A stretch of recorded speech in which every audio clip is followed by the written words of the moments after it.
Yes, what's up, you guys? I know you're tuned in live to us. This is the Factz podcast show. I got my boy Eli back for another one, bro. What's up, man? What's up? What's Man, nothing up? much, man. I'm happy to be back, man. Always, Hey, again, he is a contributor part of this show, so you will be hearing him a lot. As you okay. can see on the screen right now, I'm just goofing around on Streamlabs OBS. I'm bringing you something that's gonna be brought to you right now, but we finna get into the topic right now. Um, I'm most interested in. I know the last time me and you talked, I got to catch up with you on the Gonzaga thing and everything like that. Recently, a lot of stuff has been going on in the NBA. We know Jamal Murray has suffered a torn ACL during the Warriors game at the last couple of seconds. Prayers out to him. I really, really had them going for. If you heard the last Yeah. broadcast that we had, uh, how you feel about him going down? Man, like that really hurt me, That hurt me. literally, because like I said, I had him going for, and especially with Aaron Gordon getting traded there, so I thought they had some spark there, and that happened. And what's your thoughts on that, man?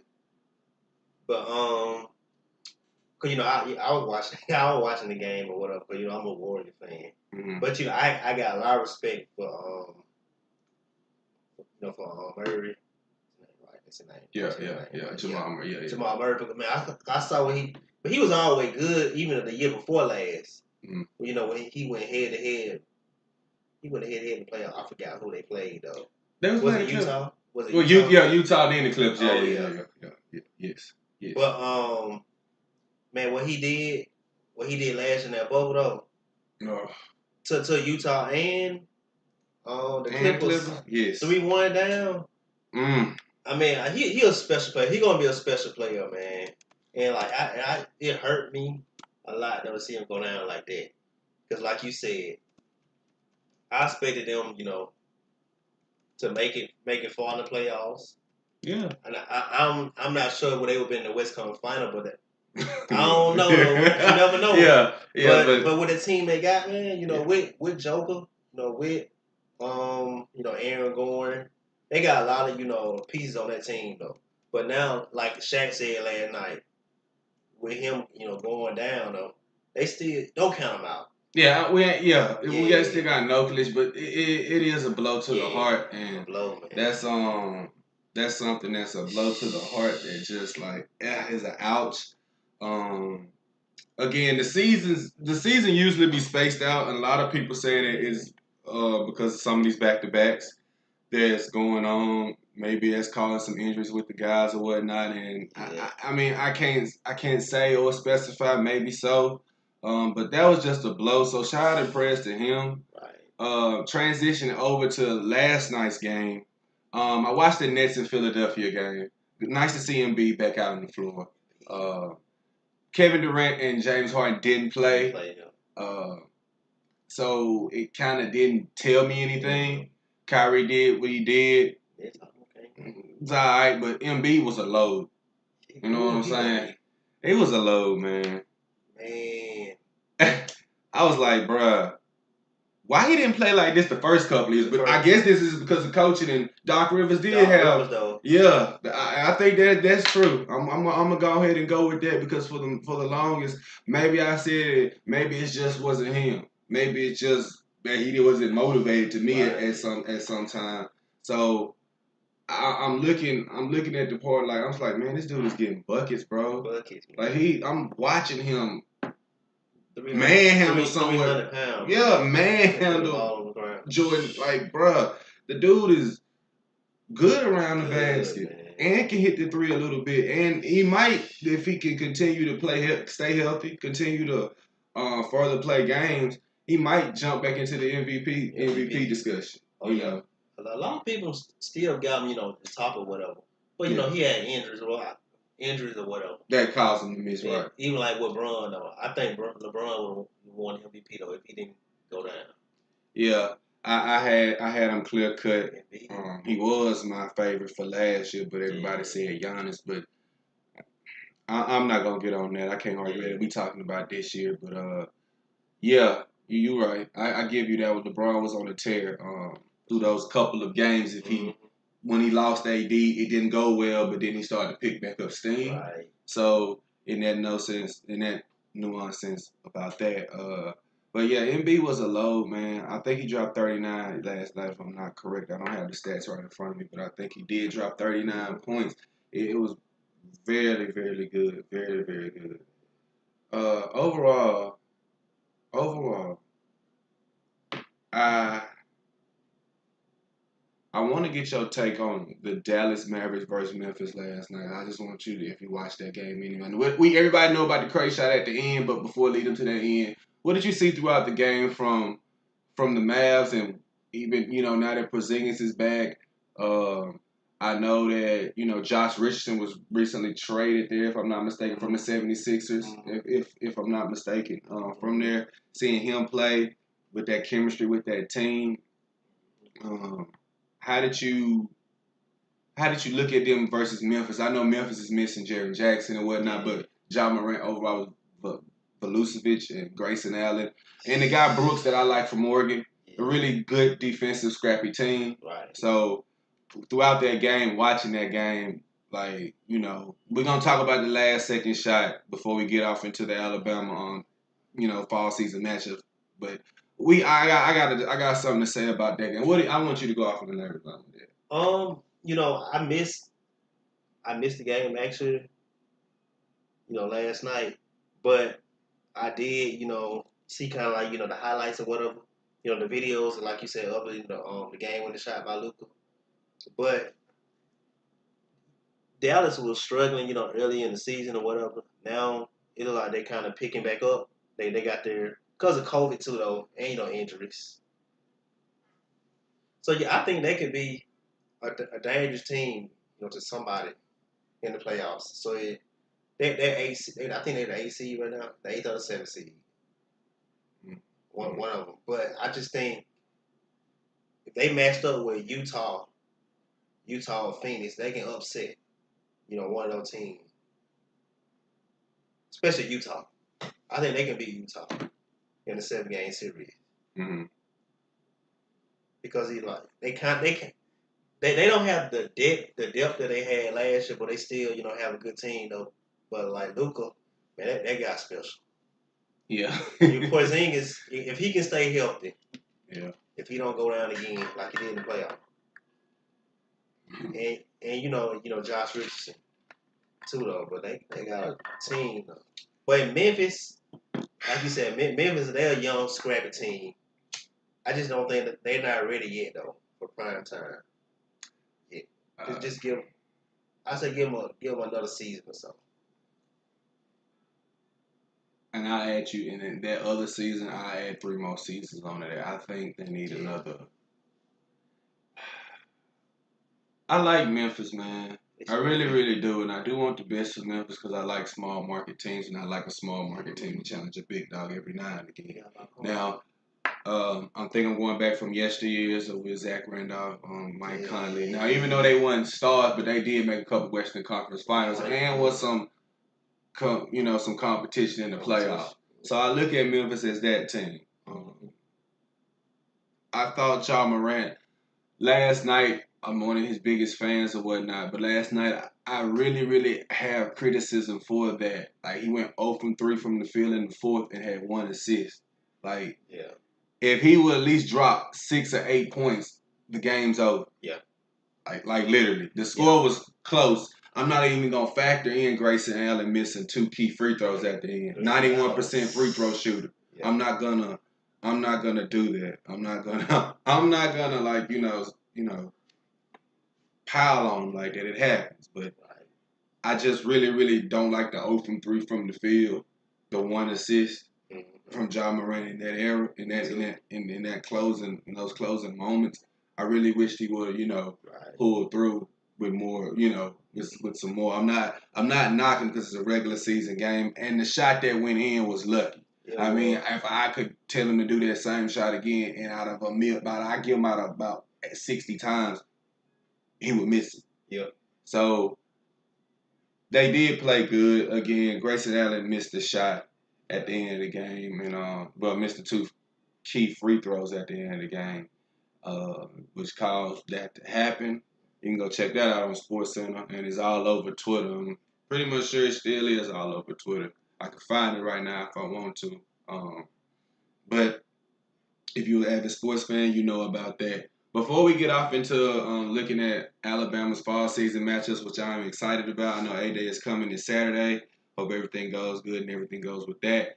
Also on the topic of this podcast, we'll be hosting, which is live on YouTube. You guys can follow us on Cold Factz Podcast Show. Also, you also can follow me on Twitter as well, the Cold Factz Podcast Show at Factz Code, which is being displayed on the screen right now. You can follow me, and you can also leave a comment. As long as it's something that's positive and not negative, we are for fair criticism, but we know when your ass is trolling, and we will block you.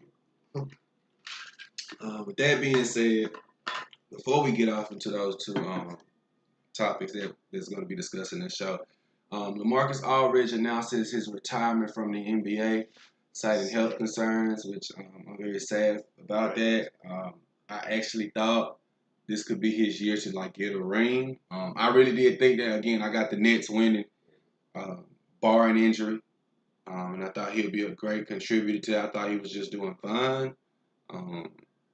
But again, glad a player is taking his health into consideration and putting his health forward. Eli, I'm sure you probably you follow the game. You know about LaMarcus Aldridge. Yeah. A lot of people don't. Yeah. You know what I'm saying? Because a lot of people like you bring up LaMarcus Aldridge. I'm like, bro, he wasn't the top 19 players with like 38,000. Like, not 38,000, but like a lot of fucking rebounds, 18,000 something. Yeah. 8,000 rebounds, 18,000 points, 8,000 rebounds. If I'm not mistaken, I looked it up before the show. Yeah, real great player. You know what I'm saying? I watched him more in Portland than I did with the Spurs, and since then, because he was with Dame, and back then with the Dame had they playoffs bouts with the Rockets and whatnot. He would have stayed though. Yeah, I think so. So I just really I look at it as you know what I'm saying. Again, I'm glad he putting his health forward and actually just take care of yourself, and we wish him all but the best. But outstanding career, man. You got anything you want to say? Same thing, prayers up, to him, his family. But I'm glad, that he stepped away from the game for his health reasons. Right. To take care of himself, basketball, it's just a game, that we love. Even though, we're not NBA, we love, the game of basketball. It's just a game or whatever. Right. But I'm just glad, he considered his health. But like I said, he was a great player. I want people to look at him saying, he was ring hopping and stuff like that, but he went in Portland, even, the first couple years in San Antonio. Right. He was, had great moments and stuff like that in playoffs. He had a great career. I wish him the best. Yes, we really do wish you the best. LaMarcus Aldridge, and get better. I've been critical of you in the past, but that's past tense. That was only from a player standpoint. Pretty much should never met you, but pretty much sure you are a great, outstanding person. Again, just glad and the best for that. Again, now we're gonna get off into something that's really, really exciting for both of us as avid college football fans, all around, which is one of my favorite teams. And basically forward into looking at this, I'm gonna pull up the Alabama's 2021 football schedule. Now, as you currently can see, that's what's being displayed on the screen right now. Are the teams that they will be playing this season, upcoming season. Now, out of this season, Eli, I see 2 trap games, and I see 1 game that could be a game. Let my partner get his chance to get his stuff pulled up on his end. Just you gotta be patient with us. You got time if you watching this. I got it. Ooh. Let me make sure.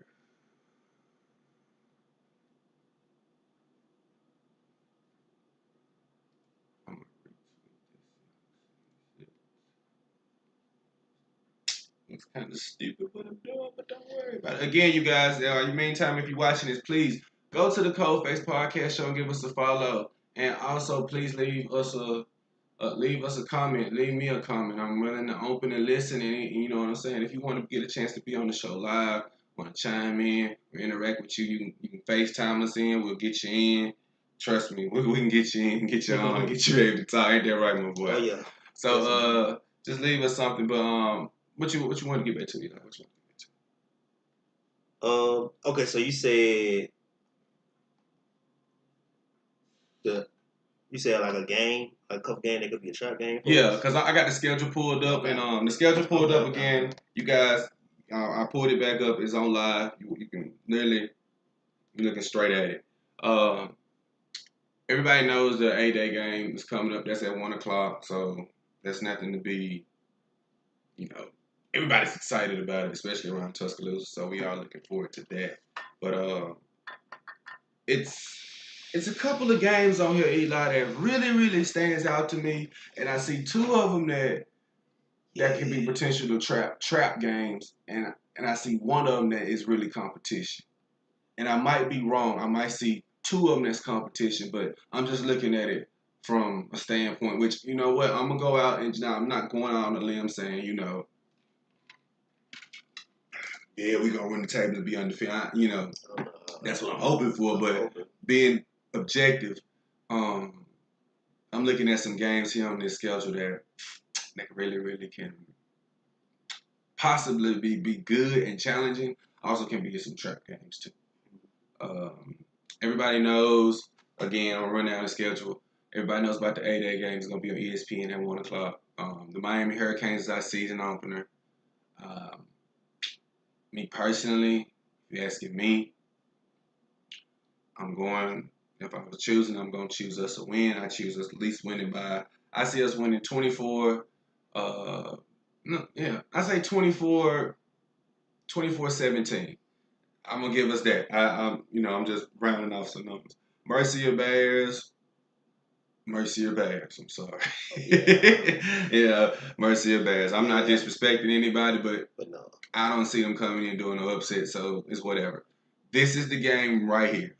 Yeah. That September 18th matchup. If you can see this on my screen right now, what I'm highlighting across, that game right there in the swamp. Now, me personally, Eli, I'm gonna get your thoughts on this. If you want to chime in on this one, I hope this is a night game.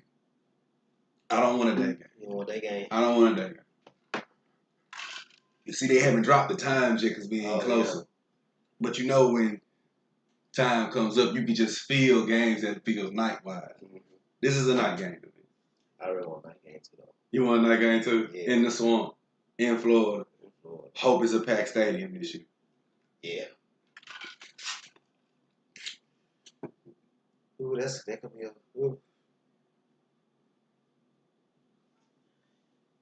Let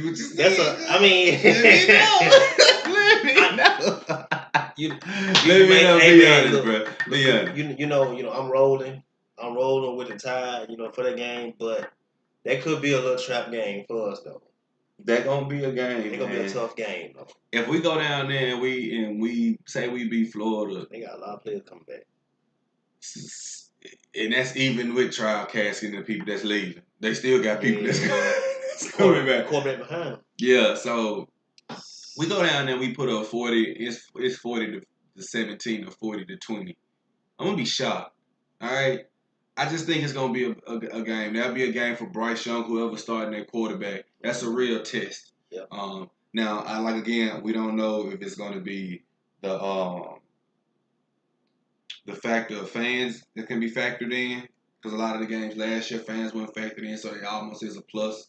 You know what I'm saying? That fan, that part with the fans and just playing on the road in a hostile environment, that does affect some of the game. It's an up and down experience. So on that note, there.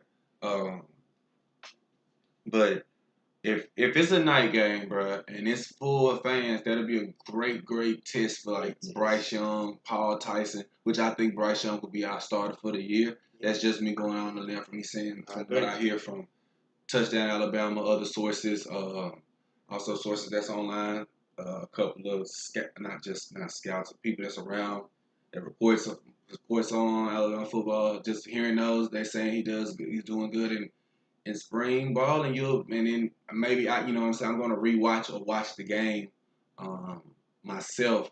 Maybe I'll get my own assessment of him as well. I'm not gonna get much as I would in the game, but again, I'm going to get my assessment from them. But Joey, do you see it being a real tough environment?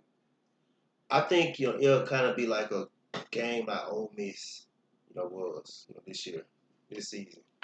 It'll be a tight competitive game. Like we may pull away at the end, like we went by 14 points, something like that. Yeah, right. Like a 42, 28 type game. Okay, all right. I can go with that. But if it's 42-20, 42-17, I'm shocked. Yeah. Okay. No means the season's over in my eyes because anything can happen, but I'm shocked because they usually put those type of games on us. We start off small and then it leads up to a big one. So these are one of these big games for me. Southern Miss is Southern Miss. I'm sorry. I know some people that go to Southern Miss. Yep. You know anybody? I'm sorry. Your football team cannot compete with Tide. That's just facts. Ole Miss.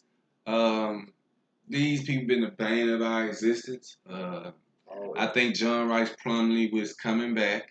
I really like him as a quarterback. I don't like that he played for Ole Miss. I like him as a quarterback. They might have another starting quarterback, some other guy, I forgot. But I see us getting past Ole Miss. I can see. Right.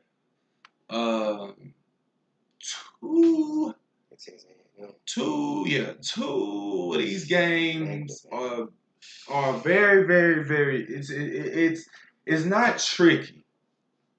Okay, it's not tricky, but it's very, very, very can be telling. Why?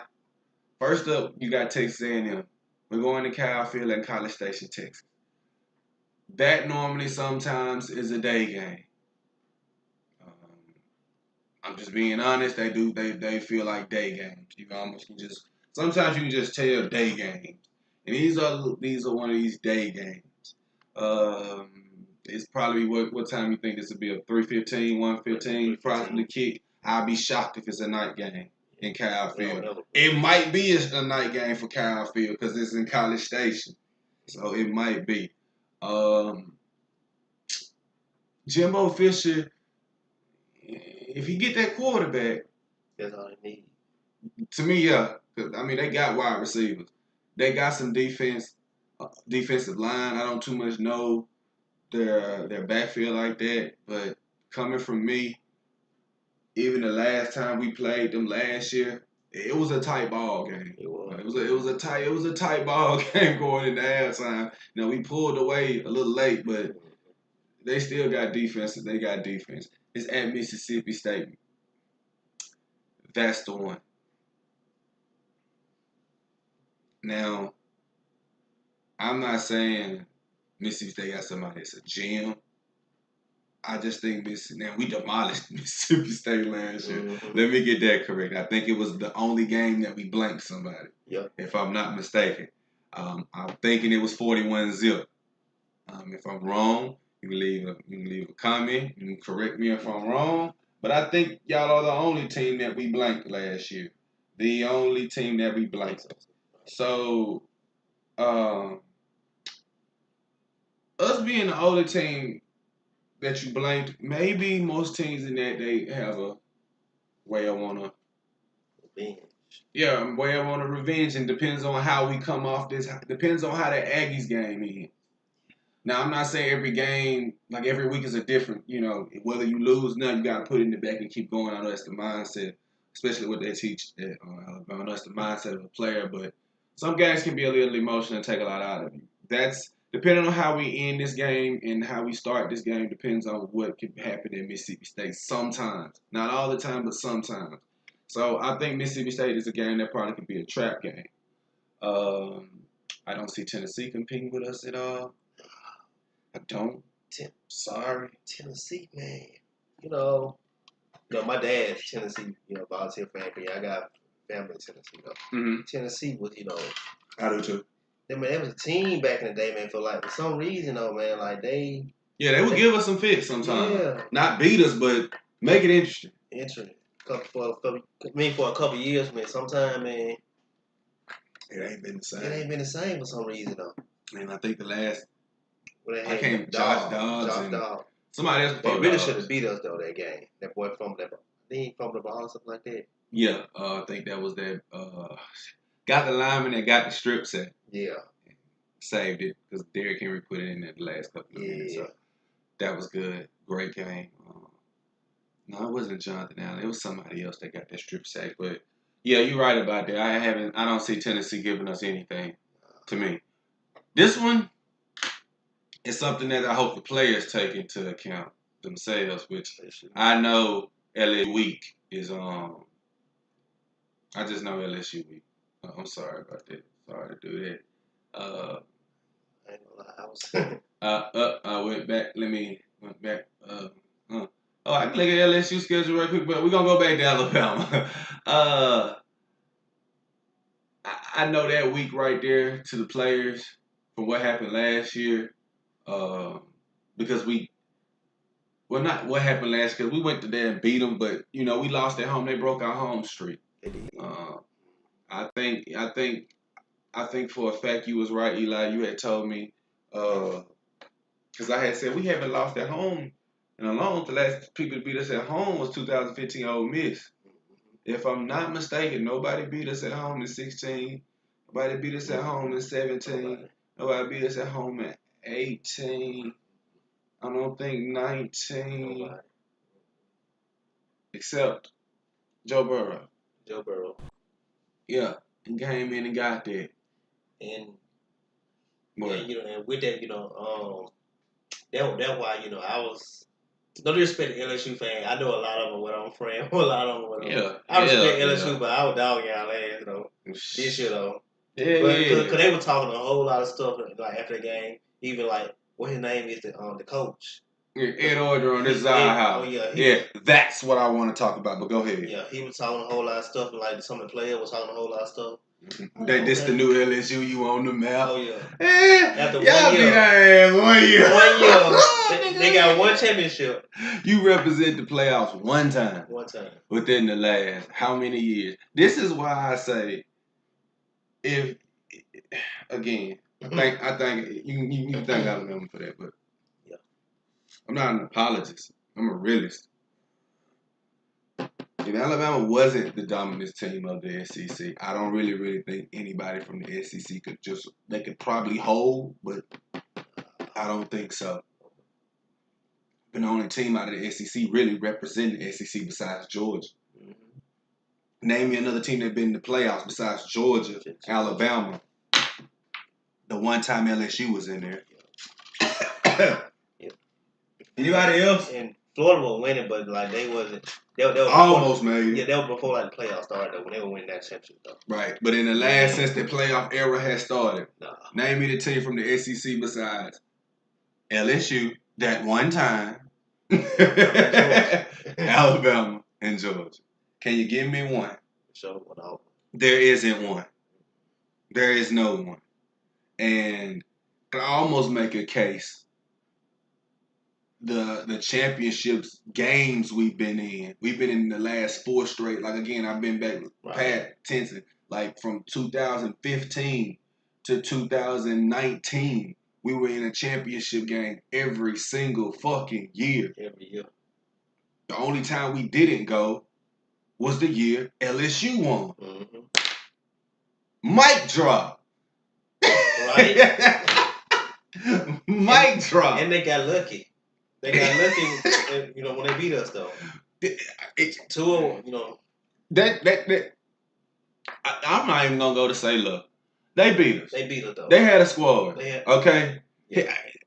That Jefferson and the other, he was snagged over our receivers. Yeah. They was good, man. They was good, yeah. They was good.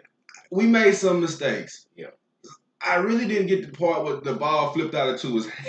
I was like, dude, you on the way to the end zone. How the ball just come out? So I was just like, oh, man. this ain't going good. And then Waddle made his crazy run. And I'm like, I like speed like that. It's just like, he reminded me of DeAnthony Thomas. That's what I like about That's why I like the Oregon so much, because they just had track athletes everywhere.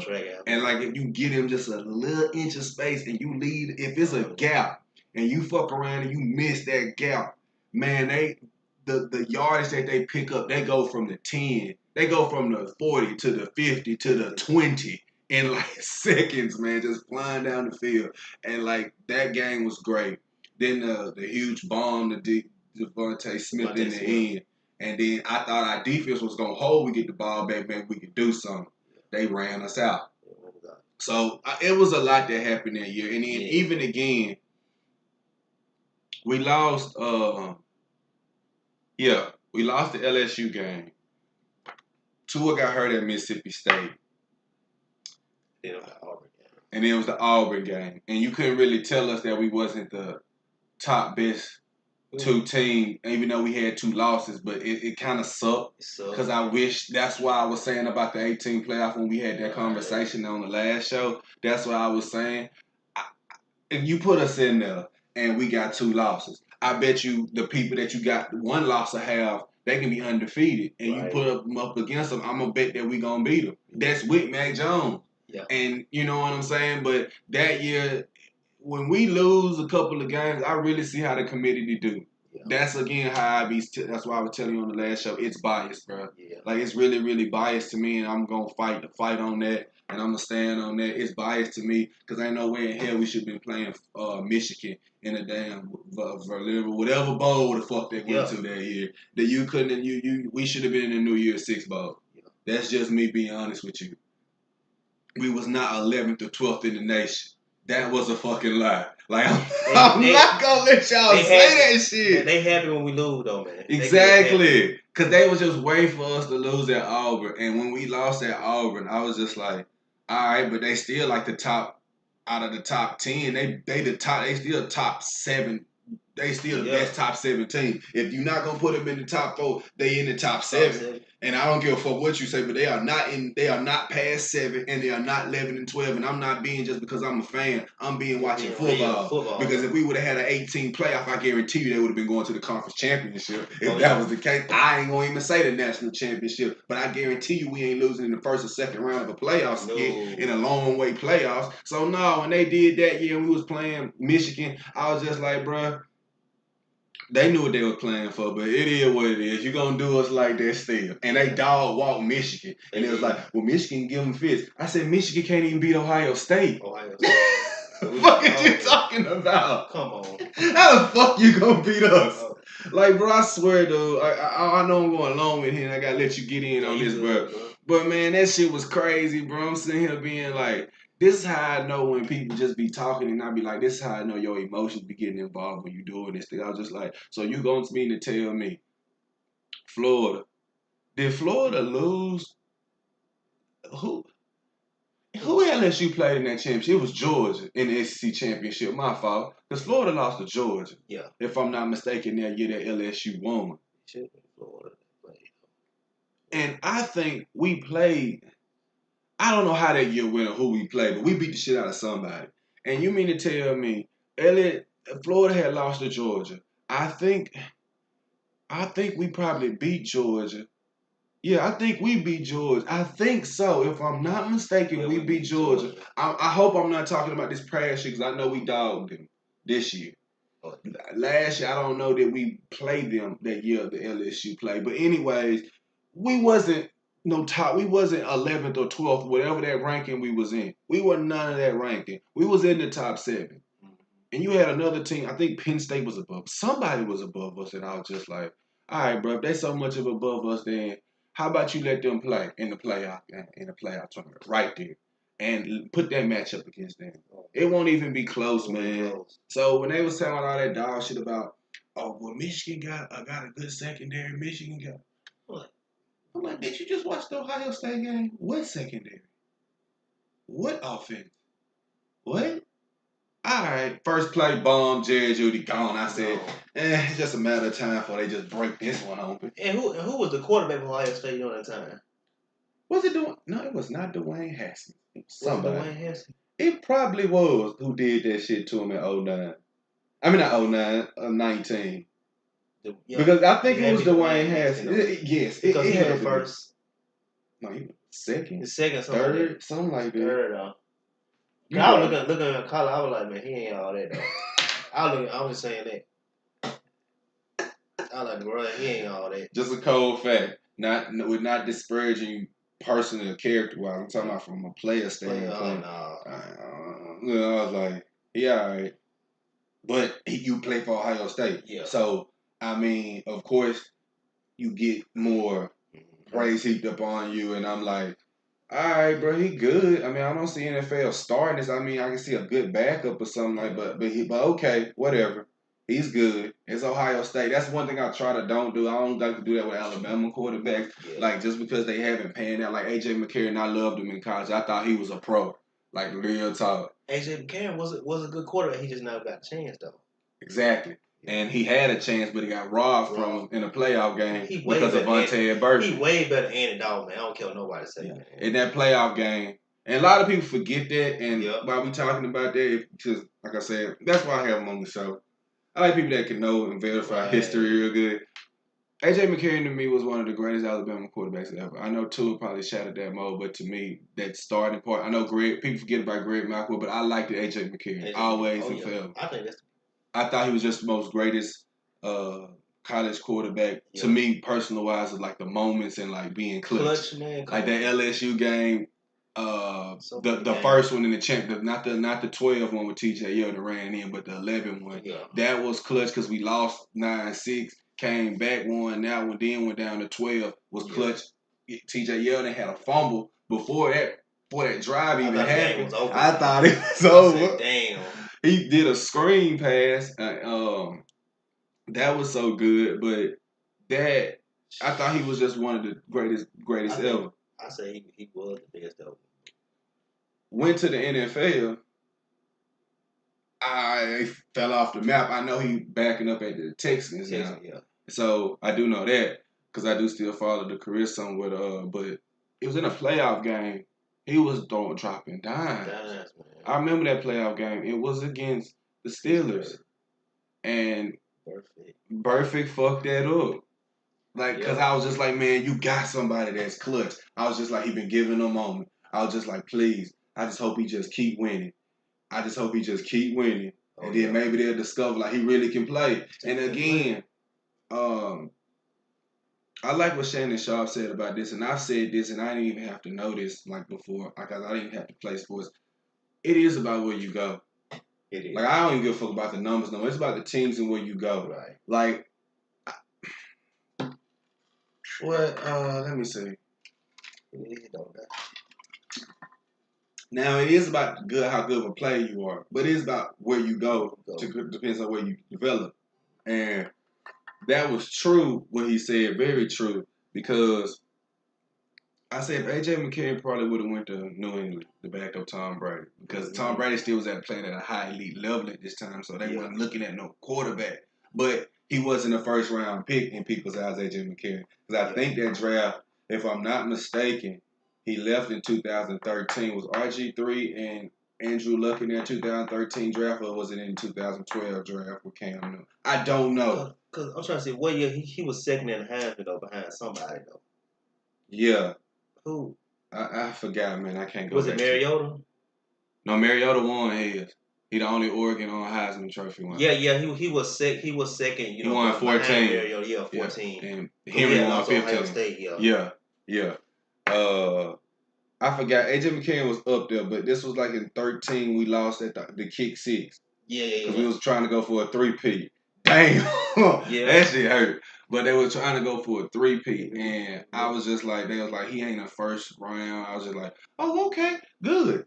Drop down and let somebody get you good. Especially, I ain't gonna call my he seemed like he a alright dude, man, but he loves to like shame on like quarterbacks, man. Mm-hmm. I'm like, Todd McShay. Yeah. He loves to shame on quarterback. Especially he be talking that shit about Jalen though too though. Yeah. I'm glad you speaking of that, but yeah, go ahead, finish that. Oh, but that's what I was saying though. You know, he was the one saying, you know, about Agent McCarron. You know? Yeah. Oh, exactly. And he was just like, they didn't look like he looked like at first. I was like, because of the talent, and I'd be like, look, bruh, I don't give a fuck if he ain't got the arm or whatnot. Just put the guy in a damn situation, and I know what he can do if you just literally just give somebody a chance. See, that's somebody who I would gamble with if I'm a coach. Yeah. Just me being personally. I'm not talking about the school you went to. I'm looking at who you is as a person. Yeah, you might not have the arm talent, but if I get these weapons around you and I can block, he gonna make the right read. So I'm looking at these guys, this guy at Alabama in these situations. I'm like, okay, the Bengals got something. And the Bengals had a good defense. And they were malicious, but they were just like over the edge malicious. And that dumbass fucking play that Vontaze Burfict fucking did, bro. Like, you just don't know. I believe, because they haven't won a playoff. It was like 0-7, 0-8, and Marv could get them there but never win. And I keep telling people, I said, I don't give a damn what you say. I felt some steam behind that Cincinnati team. If they could have just beat Pittsburgh, I at least say they could have made it to the AFC Championship game. At least. I didn't say Super Bowl, but at least that game, bro. That's a year Denver. Denver had won a Super Bowl, I think. Yeah, if I'm not mistaken. It was Pittsburgh. Yeah, it was Pittsburgh and the Bengals in the playoff match. I don't think it was a wild card. I think it was just a straight up playoff matchup because they were good that whole year. Mm-hmm. The Bengals was good. Andy Dalton got hurt, but they had an adequate backup in McCarron, and I'm looking like, dude, you just don't know what you did, and that could have been something special. Bro, you know what I'm saying? Bro, speaking of that, bro, I've never seen a quarterback, man, given so many chances though. Like Andy Dalton. I ain't saying that he ain't no scrub now. Right. He's a pretty good good quarterback or whatever. But I've never seen nobody though giving so many chances though. There's other quarterbacks like you said, like AJ McCarron. Some of these other quarterbacks that's sitting out here though, like that's haven't been given chances though. Just like with the Cowboys, I mean now he went. Who he went to go back up? Where is he at now? He went to Fuck where he at. Go look that up. It's not Chicago though. Is it Chicago? It probably might be. It might be. It might be. I thought he was starter. If you guys just tuned into the live show, the Bears. Mm-hmm. Okay. If you guys are just tuning into the live show, hit us up at Cold Factz Podcast Show at Factz Code, which is displayed on your screen right now. Hit the follow button. Leave a comment. Leave me something in the DMs. I can get back to you. If you want to get on the show, hit me up at coldfactz93podcast@gmail.com. Cold Factz. That's Cold Factz, not with the Z, with an S. So it's COLDFACTS 93podcast@gmail.com. Leave me a message. I'll try to get back to you. Set up an interview with you. We can do a Zoom, Skype. You can even FaceTime, get you in on the show. So it is whatever you want to do on that note. Also follow the channel on YouTube, Cold Factz Podcast 93. That is right here. I'm probably finna show you guys that we're live right now. Don't want to too much mess up anything that's going on. But yes, we are currently live, streaming right now. So you guys, tune into that. Also, if you haven't tuned into the last show, the very first stream that me and my guy Eli did, we got 57 views, Eli. 57. Not quite 100. I start small and pretty much hopefully we'll have 200 views. Then hopefully we can expand to 500 and hopefully we can get at least 1,000 views. So we just we're just starting to stream it out and it's just started. I got a subscriber yesterday, so I'm up to 3 subscribers right now. So you guys, just like I said, leave a comment if you like hearing us talk. Again, we want to have other people on the show so we can be able to talk with them as well about anything that they want to talk about, random things. And this is the podcast show where you can say what's on your mind. We're not going to censor you and be worried about feelings. This is an unemotional show. We're going to have emotions, but we're not going to have emotions all the time on certain things. We're a straightforward podcast show. So if you guys are interested and want to tune in and want to give your comment and opinion, just leave it, leave your comments. Back to the schedule though. The LSU game, that's gonna be a game. So there's a lot of emotion behind that game. Speaking of emotions, New Mexico State Aggies. New Mexico State Aggies. I'm gonna be quiet for about a minute. Let you guys think about that. You want to talk about that?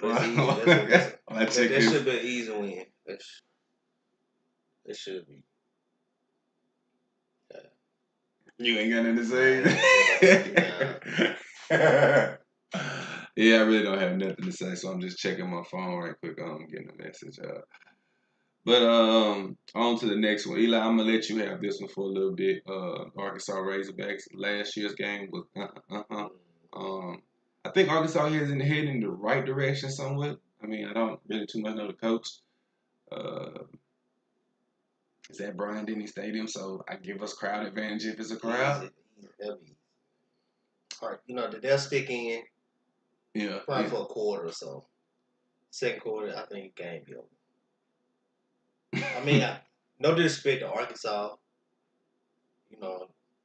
I expect them to be terrible last year, but they had some good moments last year. Last year also. And, in the past few years, Arkansas used to be a thorn. In our side a little bit. What was the quarterback that they had? Shit. I don't know. What was that name? I forgot his name, man. He bagged up Tom Brady before. Ryan Mallett. Yeah, Mallett and another dude too. I think so. Last name was an Allen dude. Allen, yep. And he was good. Allen brothers too. One brother after the other brother at Arkansas. Yeah, you right about that. Yeah. This is a good school. Needed school. Down south needed school. In Arkansas. Yeah. I like the Arkansas women's because of their Doncic girl. Oh yeah. Got her name. His last name is Dungy. Cool. She's a really cool basketball player. I like that. Young woman. Well, beautiful woman. Whatever. Whatever, dude. Yeah, I know what I mean. Next game is at Auburn Tigers. This game is a rivalry. Everybody in the state of Alabama knows. It's like if you're from Mississippi, we don't like these bitch ass motherfuckers right here. Okay. Sorry. Yeah. For the people in Alabama, they don't like Auburn, just like to the people in Mississippi. Yeah, just like people that don't like Ole Miss, Mississippi State.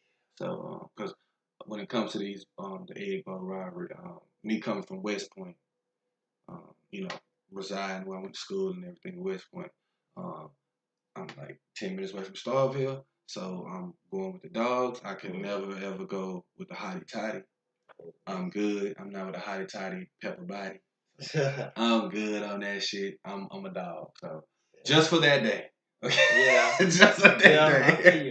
Because I will always be Roll Tide and a Duck fan for life. But just for that day, I am totally, because I still like Mississippi, so I'm totally a state fan against Ole Miss. I like nothing about Ole Miss, Oxford at all. It's not the people that goes there. It's just the school. Just don't like it. So if you go to the school, I don't like you, not you personally, but as far as spirit school-wise, hope everybody's adults here and understand what I'm saying. Hope everybody isn't slow and understanding that, it's a rivalry. So, back to the Auburn game. Yeah. That's going to be a game. Yeah, it's going to be Now, Gus Malzahn isn't there with all the crazy trickery shit, but they do have a coach there. Yeah.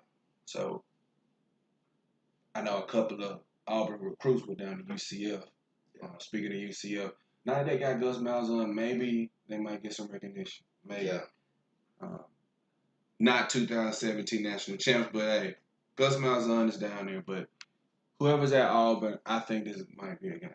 And I think whoever that coach is, I think they could try to be like, okay, this is a game from a coach. I need to make a statement against Alabama and make a statement. So that's always a game. And it's a rivalry game, so it's not about how good our team's is. Because it's been times I thought we had the best team. We still get beat down there. Mm-hmm. Yeah. Auburn like that little brother, man. Yeah. Like sometimes, they'll get us. Yeah. But like that, I got family. Kind of divided, some of them Auburn fans, friends, Auburn friends, stuff like that. Right. So I got a lot of respect, for Auburn. But when they beat us, that's like their national championship game. Because usually they don't be in the playoffs. They usually like a 74, 83 team most of the time. So it always usually competitive. It's been some years that it was competitive, like we blow the socks off of them. Yeah, it's been some years. They don't never blow us out though, bro. We blow socks off them though. Every time they beat us, man, it be close. It be a close game. Something stupid happened, man. Yeah, with that 50. A trick play. What was that year that we lost with Mac Jones? Was that 48-51? That game was high score. It was. You saw the Kick City game? No, that was 2013. I never forget that game. I'm talking about the game that the dude he kicked the field goal and that bitch boing out the side. You talking about that? That was Matt Jones per year. Yeah, when he had to pack up for two. And that shit, that game was 40, 50, yep. 40, 50. It was 51-48 because we were trying to tie. Oh yeah. Oh Lord, that nigga thought that pick six at that goal line.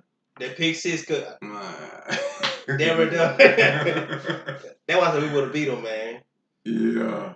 I'd be like, bro, I just take away. If you didn't throw that six at that goal line, bro, we would have beat them boys. But it is what it is. And we got our championship.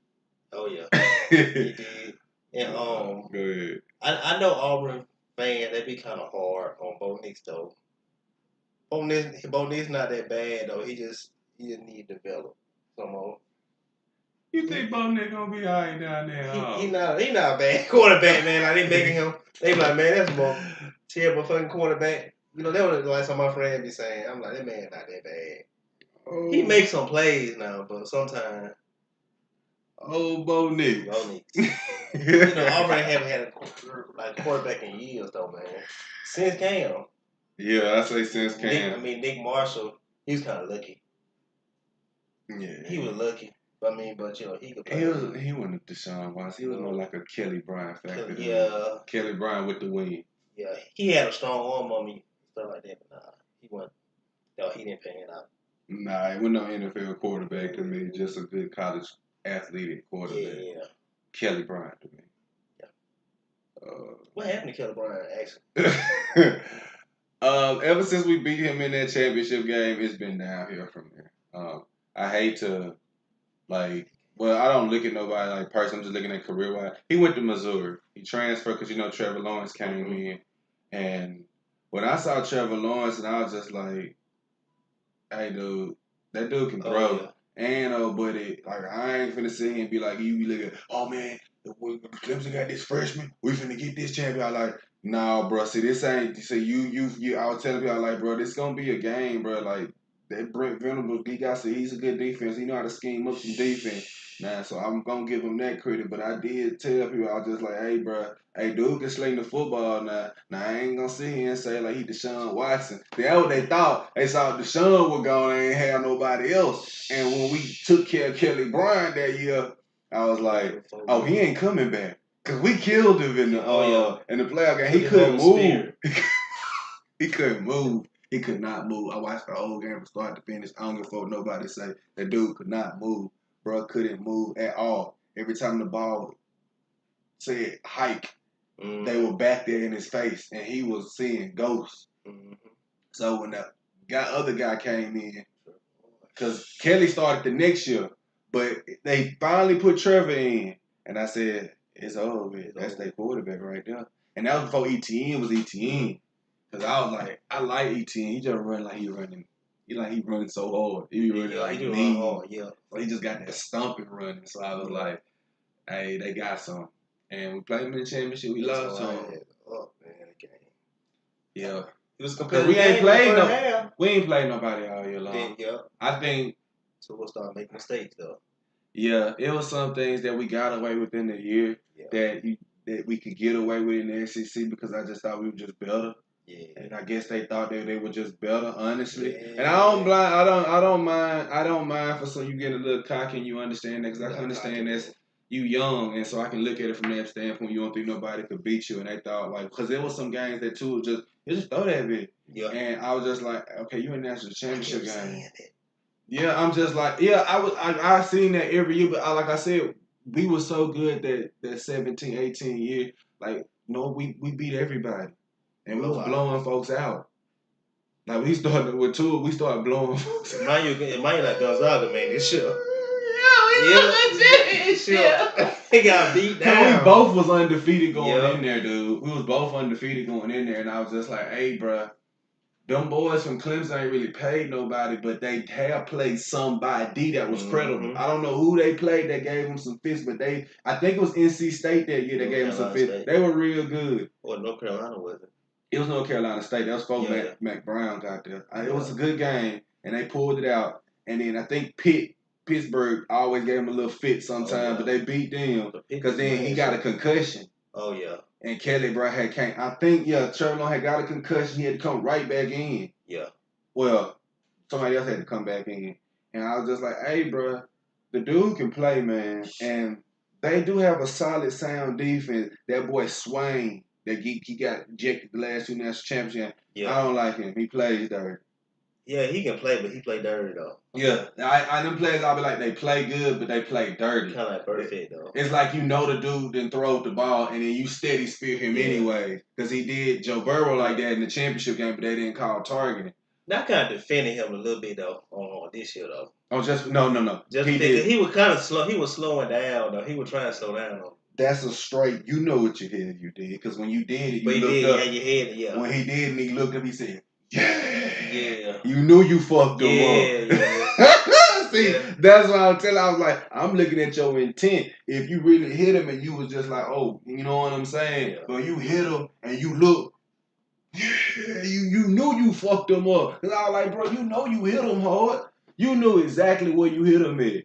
Yep. Cause the nigga, he tensed up and about to go like this. So if he tense up and you know he didn't tense up, but you didn't see him. Like the dude really did. Like as soon as he came and he saw you, like he started doing this. So you know he finna do this instantly. And when he did that, you just you went all ahead and did. Yeah, he did put the helmet. The force of it, cause you could have just. That what made it a little bad though.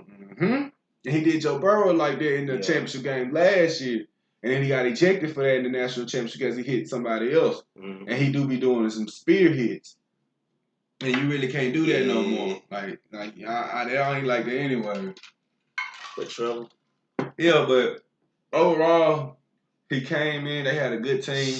But you right, bro. We had a Gonzaga year. Man, we was just beating everybody. We really never had no competition. It was a game. That was the game we blowed out Auburn that year with Josh Jacobson. We blew them out like 44. 40, yep. So we blowed the doors off their ass. Oh, yeah. Go ahead. But, like you said, about the national championship game, when it was 16-14, Couture, he threw that first interception or whatever when the game started. I was like, bro, what you doing, man? Yeah, you not looking downfield? Yeah, because I was like, bro, he ain't there. I was like, bro, you see he ain't there. Like, you see your dude sitting flat. Yeah. Like, I'm a quarterback. I'm not even finna throw it. I swear to God, I might not be him, but I know in that moment, because they played the video, and I was just like, B, he really ain't there. Like, if you see it and you about to just tense up and just throw that bitch out of bounds, because, bro, he sat there, and your dude, he was actually in front of him. So I was just like, there's nothing you can do. Baiting the whole time. Yeah, so they showed that, and I was just like, damn, bro, you throwed it anyway. Throwed it. Then threw another one in the second half. Yeah, and then he came back and hit a bomb. And I was like, okay. But I was just like, we need to run the ball. We need to run the ball. He stopped doing. Yeah, we need to run the ball, and we didn't have no type of running. It was just all finesse and passing. Damian Harrison didn't even get going that game. That's what I thought. If he wasn't gonna play him in the second half, but play him for a few plays, like some running plays, and set up some pass play like with Jalen though. And Josh Jacobs was still there. Yeah. And they didn't do anything. And then, because the Oklahoma game, Josh was running crazy.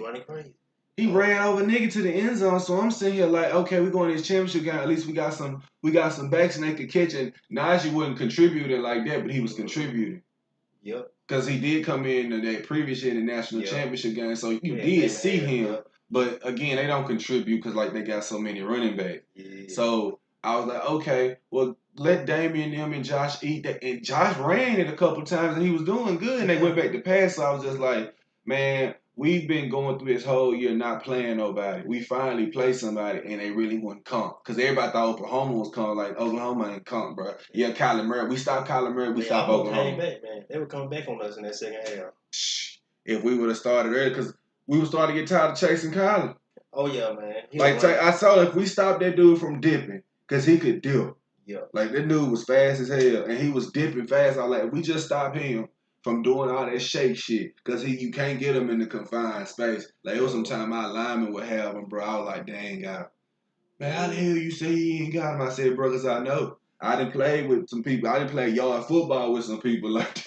You ain't got him. You think you got him in the space, and you come to hit them, bro. They like, bro.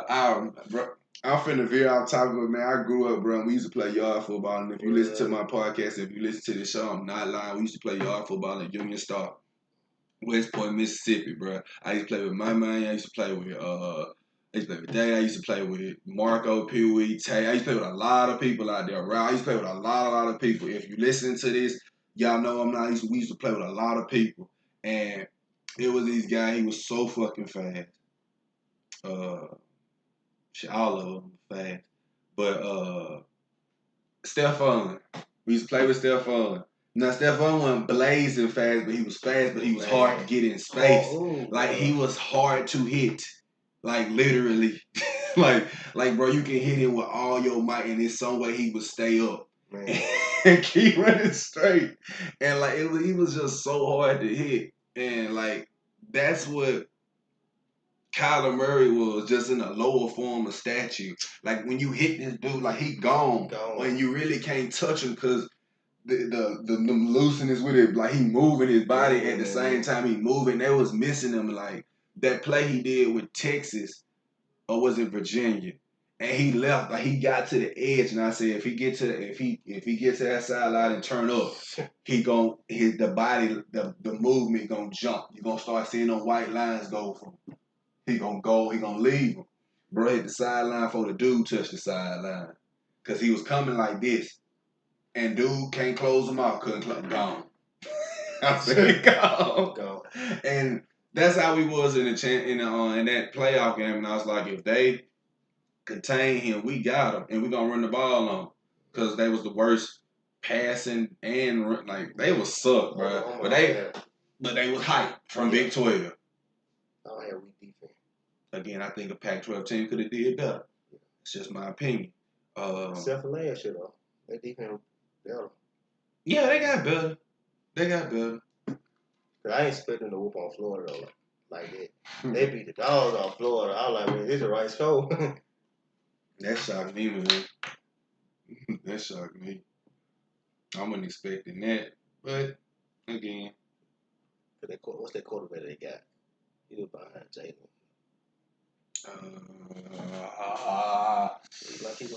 The nigga with the boy with the wild hair. Yeah, number 7. I forgot his name. Oh, my God. I forgot that boy. He was a top recruit from out there in Arizona. That's something well. Oh, what's that kid name, man? He just played this year. Look at it. Man, I know that dude name on the top of my damn head. Spencer Rattler. Yeah, Spencer Rattler. Yeah. Now I'm getting a message on my phone right now for work.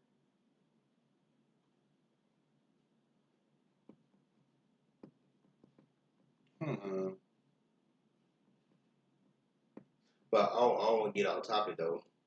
Oh no. For a second. Go ahead, man. Did you see this storyline? You know, MJ he gonna make Kobe into the Hall of Fame.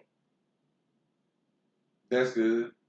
I think that should happen. That's the only way that should happen. I didn't know that.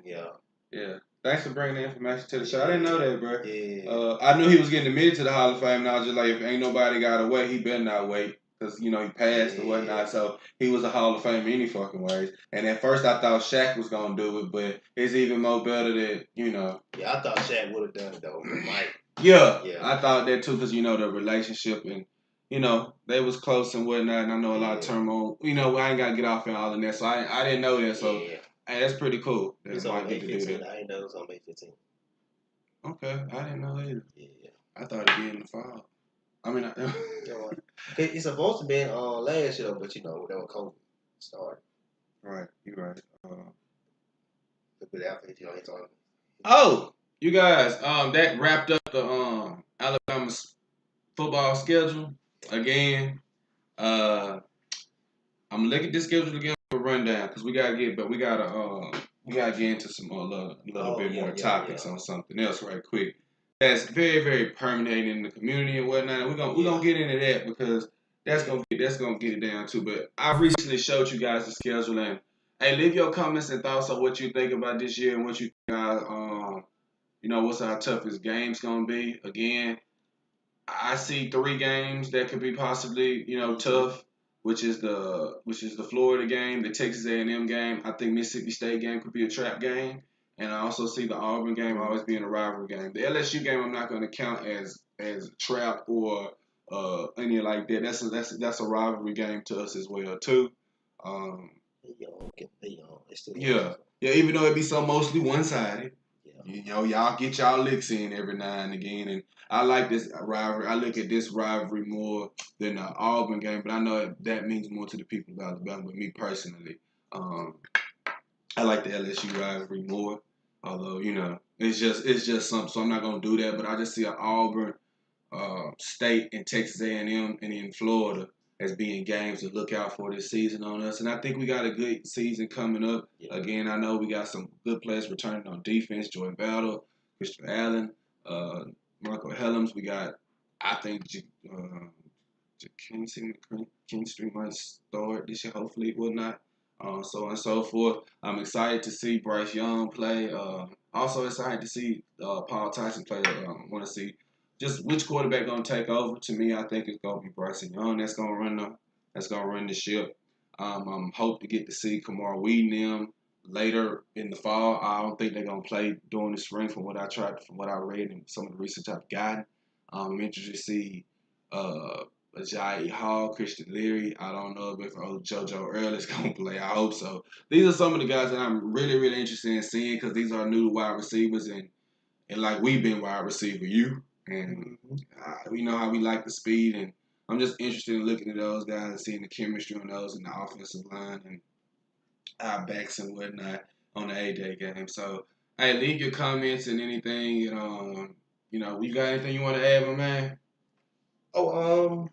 But like you said, I see 3, tough games. Florida, Auburn. Right. And I say 4. Florida, Auburn, Mississippi State, and I think Ole Miss too though. Okay. Because what happened last year, but Lane kicked too though. Yeah. He know a lot about Bama though. Yeah. You know what? I'm sorry. Eli just threw something up that I was overlooking. Lane Kiffin. And I'm going to take away the state.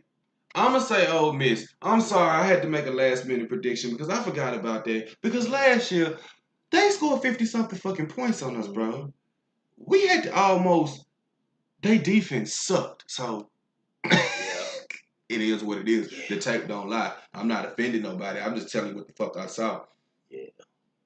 They didn't have a good defense, but their offense pretty much put it on us. Now I say it was because of the rain. That's the only reason because I was just like, hey, bro, it be wet out there. Motherfuckers be like, hey, bro, I'm good. You know what I'm saying? But shit, it's a little slippery out here. I ain't got the right cleats. Right. I was making excuses. Maybe their offense really can put up that many points against us, and we just had to outscore them and beat them. I don't know. But you did make a good point. I forgot about Lane Kiffin because the motherfucker was there. Yeah. Like an inside informant. Yeah. So, what's the damn coach that we just had? Who we got? The damn offensive coordinator who fucked up the Texas. Bill O'Brien. You better have some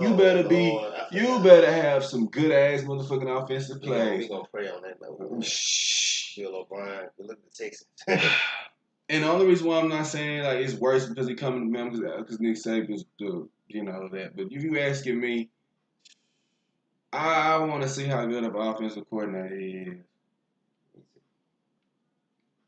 I could. I'm be sorry though. I know that. Yeah, we well, you got talent, bro. This ain't NFL, so damn, show me what you got. Yeah. You know what I'm saying? Shit, I was talking about Lane Kiffin until I see him come to Melbourne. I was just like, hey, bro, got offense. Like, this is a points league. Them days of shutting motherfuckers down. Oh yeah. Like last time, so you like they shut people down. I ain't seen a shutout game in a minute, but I'm talking about two caliber teams that can dog up, match up. Like, say if we matched up against Clemson and we shut them out, I'm surprised. You gotta have offense. But you gotta have offense because even Ohio State wasn't going away. But we be 50-38, 50-20, somewhere. 50. It was in the 30s that they was up there, and we was in the 50s. Yeah. So, Bill, you gonna have to come with it. Got to. You know what I'm saying? These little days, because I don't see our defense holding teams under 20. I think you could put up about 24 points on us again. Yeah. That's the roundup because of the. I'm only saying that because of the game and the age that we play in. It's an offensive league. Yeah, it's an offensive league, and I don't think that even the most best defense can hold teams under 20 points in college game. So I'm rounding us we'll give up at least about 21 points a game. That's the record that I think that Bama will give up this year's 21 points a game. If we give up anything 38 or more, I think we'll lose the game. I honestly think if we give up 30 points more in a game, if we give up 30 or more in a game, we're going to lose. So last year I felt confident because of Steve Sarkisian. I was just like, oh, bro, the way how he schemed up stuff with the players, even if he would have lost the game, I'd say I still would have took him. Because, the scheme plays, I was like, man, you can't cover that. There was one play in the championship game he ran with Devontae Smith. It was that back and route. I was like, hell, you can be the best cornerback, and if your ass, you won't know that nigga finna cut back like that. And unless you got like Dion or Hussein Bolt speed, you ain't finna catch him. No. So he has some good schemes. So I'm hoping Bill O'Brien, if he is what he say he is, and I'm out there live and I'm saying it, I hope so. You know what I'm saying?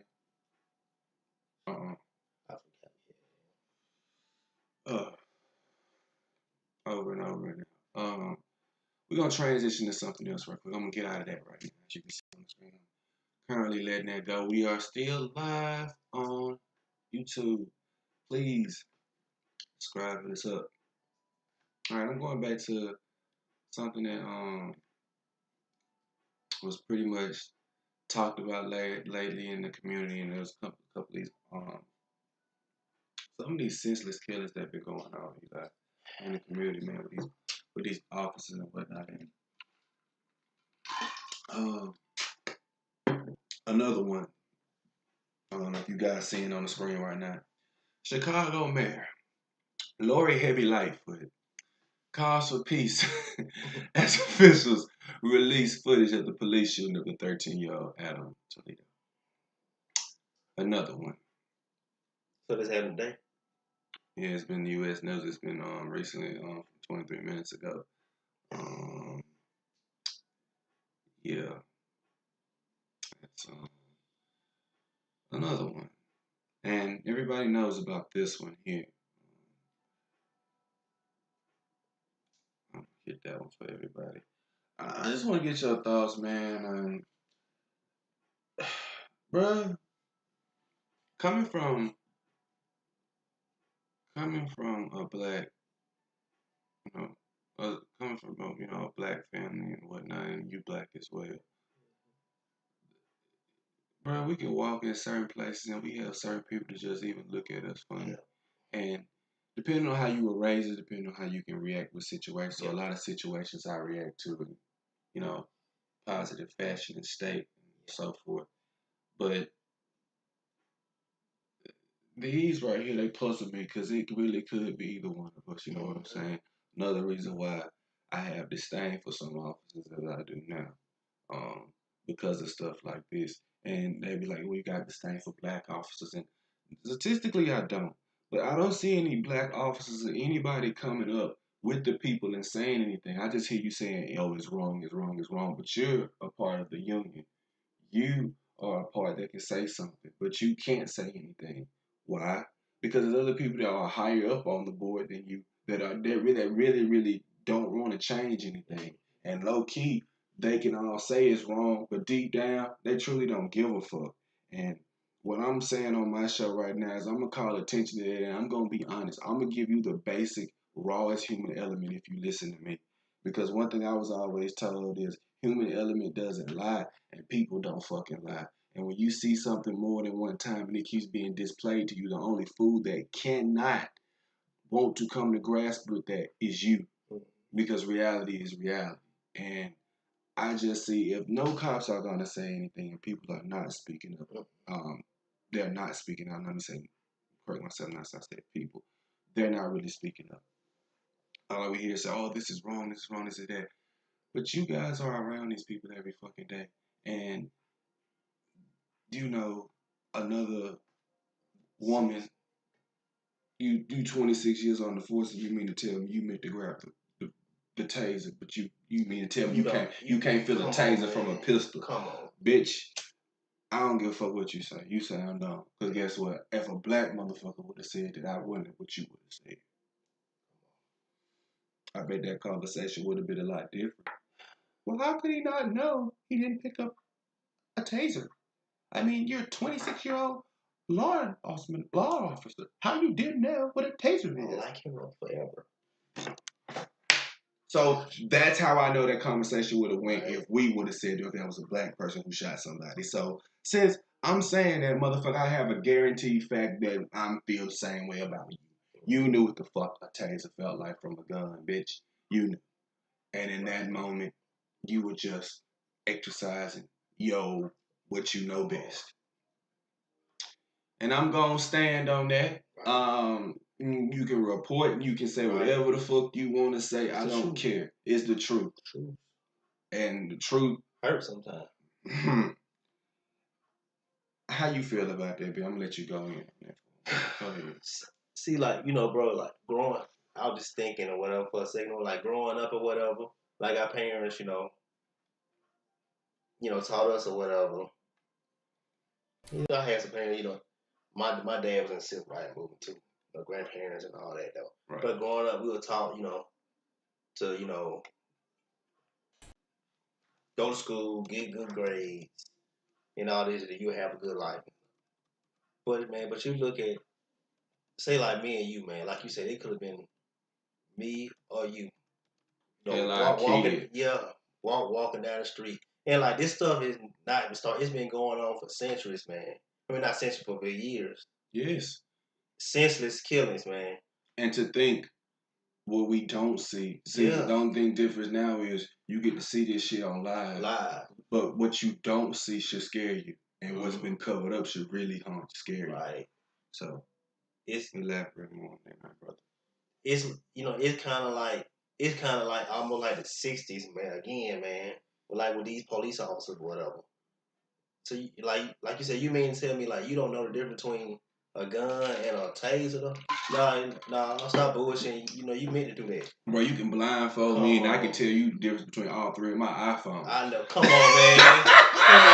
Come on. Don't talk about out of field. Come on, nah. See, this is the part where I'm not finna play stupid with y'all ass here. This is the part where my common sense gonna kick in, man. And this is the part where I know y'all done said that bullshit for about a long, long time. But see, now motherfucker got footage. And now you talking and it ain't matching up to the footage. We got a problem and the shit stinks. And it don't smell right. See, this is how I know. If you can blindfold me and I can share you between the difference between my iPhone, my iPad, which pair of headphones I got, which I got 2 sets of headphones. I can tell you which one and how it feels, blindfolded religiously. And if you pull up, I pull the one out. Now, if I might get the wrong one, but shit, I know. Matter of fact, even if you did say you pulled the wrong one, your hand was already on the trigger, if you want me to be honest with you, because it shows it on the video. So therefore, I know that's another bullshit lie. So again, And they gonna have people to just take up for us. Yeah, so we know. We know what's up, man. You see, like, you got these coons. I'm gonna be real. You got these coons out here. What? Like what? Like Candace Owens, Terrence K. Williams. A lot of them or whatever. But the black person, the black man is the most feared man in the United States, man. In this world, man. Yeah. Go ahead. But you have, I was listening to one of her podcasts or whatever. Right. I heard her say racism don't exist no more. Racism stopped when President Obama came to president of the United States. I heard her say that. I was like, what? Like, how much are they paying you, to say stupid shit like this? Man, Well, we can't even, like, okay, say me and you or some of my friends, some of your friends, whatever. We walking in a mall or whatever. I forgot the word or whatever.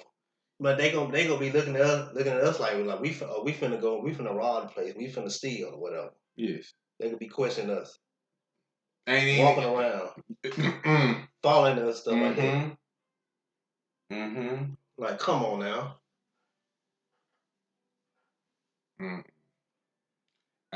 Eli, you right about that, my brother.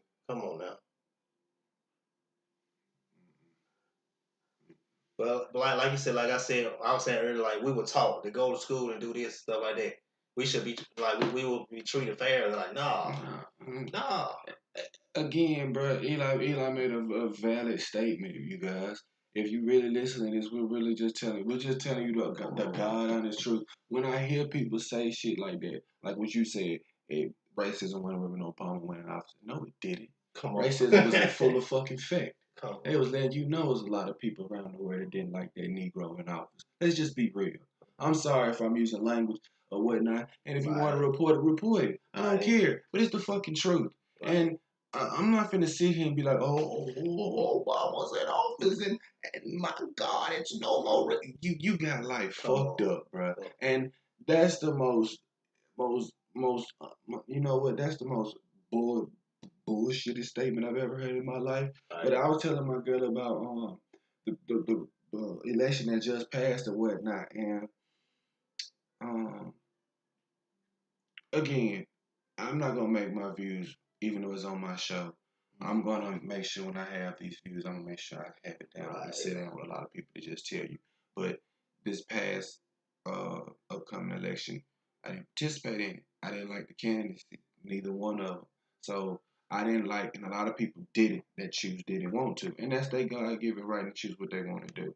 But you're not gonna make what I am against is you're not gonna make other people feel bad about what they choose to do. That's just like if somebody likes having sex with other people's wives and their wife is cool with it.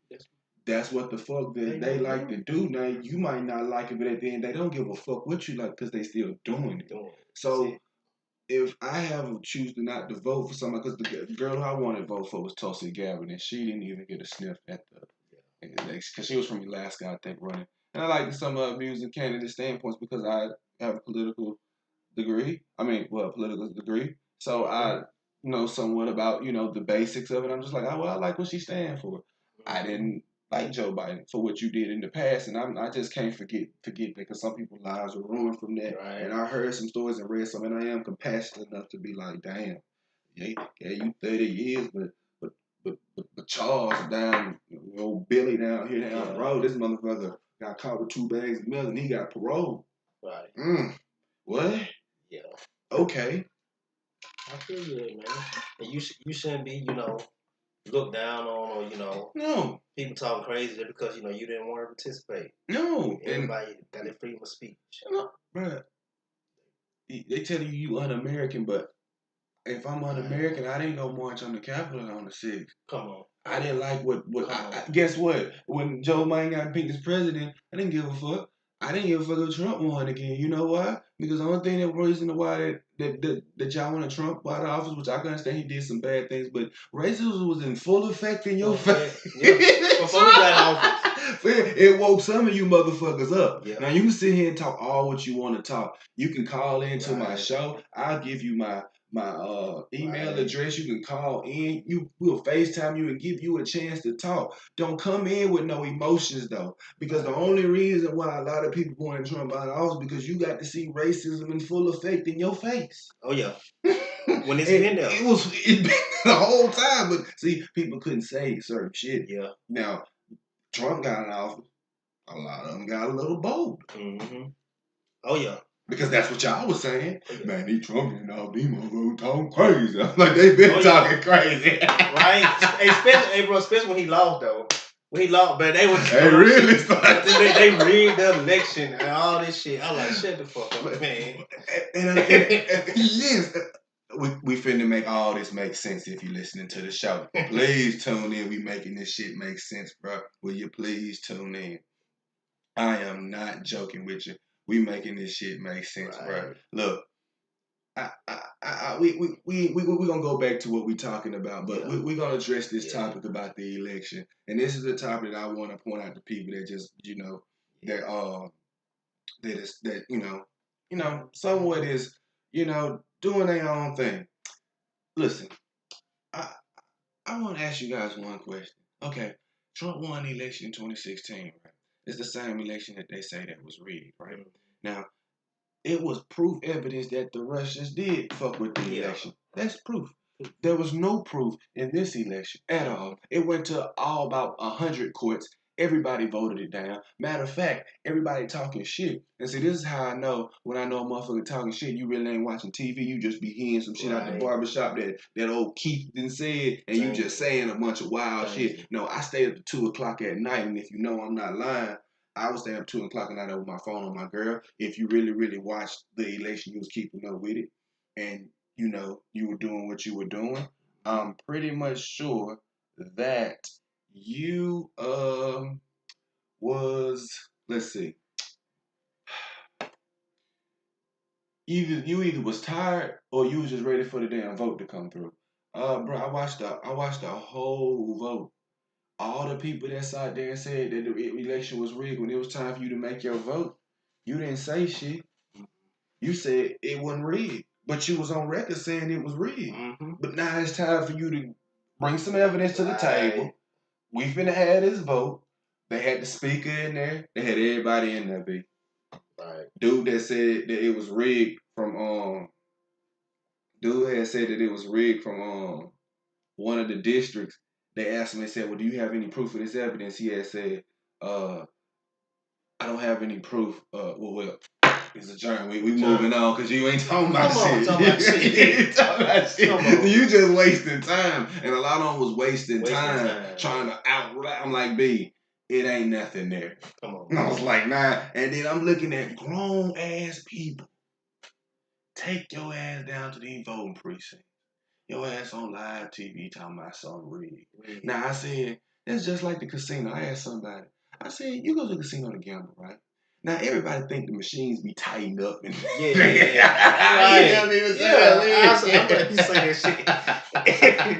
shit. You hear people say that shit now. You hear people sit there and say, you hear people sit there and say, oh, the machine is tight. You know what I'm saying? They ain't rigged. I'm like, I said, let me ask you something.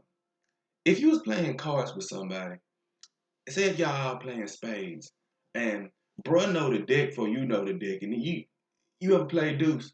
I make it simple. You ever play deuce?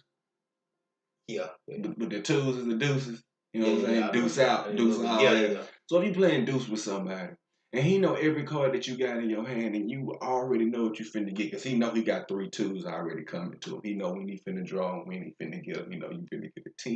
You know you finna get everything. And if you kind of got an insight on that, and you say if somebody be like, hey, bro, that dude know the whole deck when he play you. If you lose a hand or two, you might want to pull out. Would you still continue to play that game knowing that you losing like that? If something's rigged already, and I know the election rigged, I know there's no chance that I can win. That's just like playing somebody on Madden and they playing on easy, and you playing on all Madden. Come on. Will you keep playing? No. No. So why would you vote for something that they said was rigged in 2016 in 2020? Oh yeah. And then tell me it's rigged when your partner loses. Oh yeah. and then make up crazy ass conspiracy theories. But when it's time to bring evidence and laws to the books, like they bought laws and evidence to the books when it was classified that you guys did fucking do this. This is true. I'm not sitting here just saying anything crazy. Mm-hmm. Like, I have evidence pulled from people that's creditable people. See, this is the point when I'm talking to somebody, when you talking about your feelings and you ain't really bringing nothing to the table where it shows evidence. And I can go here on my line, on my motherfucking computer and take your ass there and show you that shit. And you're just saying what you feel and emotions. And I'm like, nah, B. I didn't see that happen at this election. And again, when it was time to vote on the floor of that, Eli, that zero evidence. No evidence. Just wasting time. Mm-hmm. So, again, racism been here in full effect, okay? And you motherfuckers been knew that here. So, me personally, coming from my opinion and a lot of other people, we didn't really give, a lot of people like me, I didn't give a fuck if Biden was in office or Trump was in office. I don't think I knew that Biden was going to be, you be a normal president. A lot of people didn't like how Trump ran the presidency, obviously, and I didn't like it either. But that's fair because you really wasn't a president. You was just a celebrity being a president. Yeah, you know what I'm saying? Now, I ain't like Biden either, but at least you know how to run government. Still don't like you like that, but alright, motherfucker. Yeah, you alright. Go ahead, whatever. You worse, but go ahead, bro. And the Republicans, I'm like, yo, I don't trust either one of you motherfuckers. But we got to deal with you people. Yeah. So, I mean, I'm not anti-government, anti-anything. I'm not pushing an agenda here. But like me personally, I don't give a fuck about any one of them. But just do right by the people. Right. You say you're for the people, by the people. Do right, then do something for the fucking people. Yeah. Which Biden did. Yeah. With the stimulus check. I give you all of that. Yeah. Now, this immigrant stuff and everything else, I gotta get off in there, and I need a conversation on that with other people as well on that, because it's more deep and rooted in that from things that I know from what goes on, what's been going on against blacks. Right. Now it's Asians. Look, bro, it's something that needs to be done with what we're about to talk about here, and that's this damn police brutality against some of these people and these dirty ass cops been covering it up. And lately, if anybody want to be on the real, Minnesota has been the prime target for the past 3 heavy killings, bro. Mm-hmm.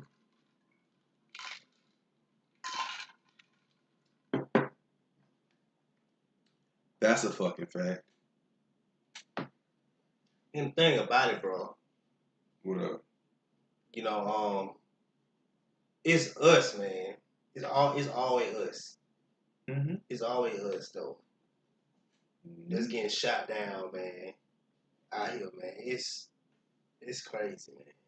Yeah. White dude come in and shoot something up. They ain't saying nothing. They ain't saying nothing, baby. But if you bring this up, man, because, you know, sometimes I be doing my, you know, like, just like on Facebook, too. I be on Instagram and even Twitter, though. So I'm getting back on there. You just, like, look at the comments, man. You can just see, man, how people think or whatever. Mm-hmm.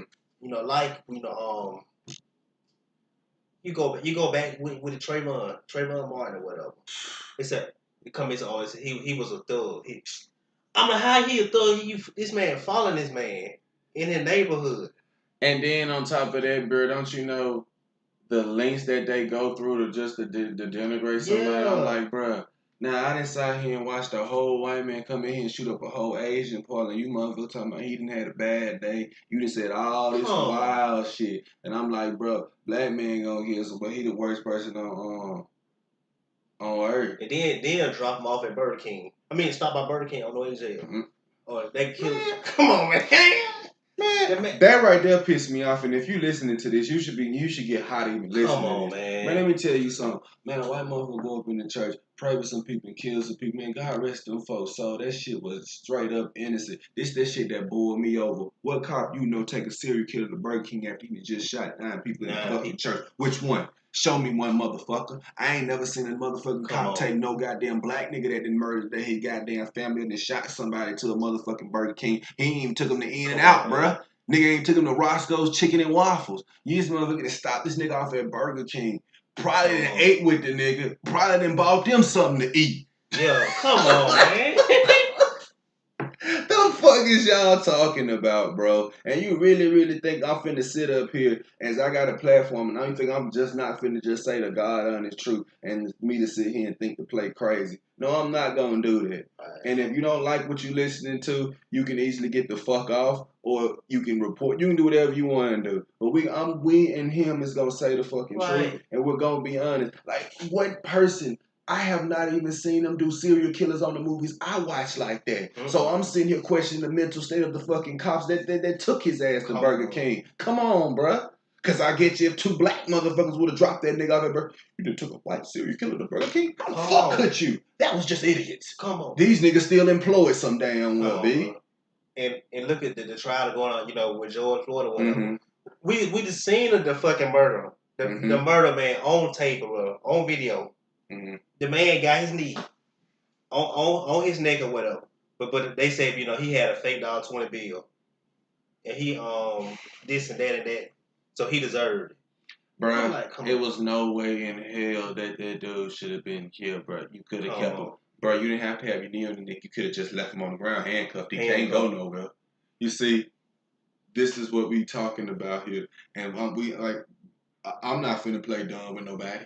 So, again, if you listening to this, even if you watching the playback, like I said, you can leave me a comment, bro. You can come on. We can have it.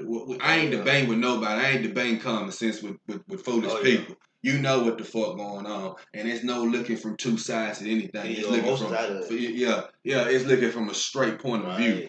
I ain't never in my life seen no shit like that, ever. Again, I'm looking at how they pull over white people. Motherfucker that shot at them and tried to stab him, talking like he finna kill him, everything. You pull him out.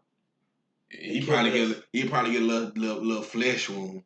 You dog them out, kill us, then come out saying you was fearing for your life.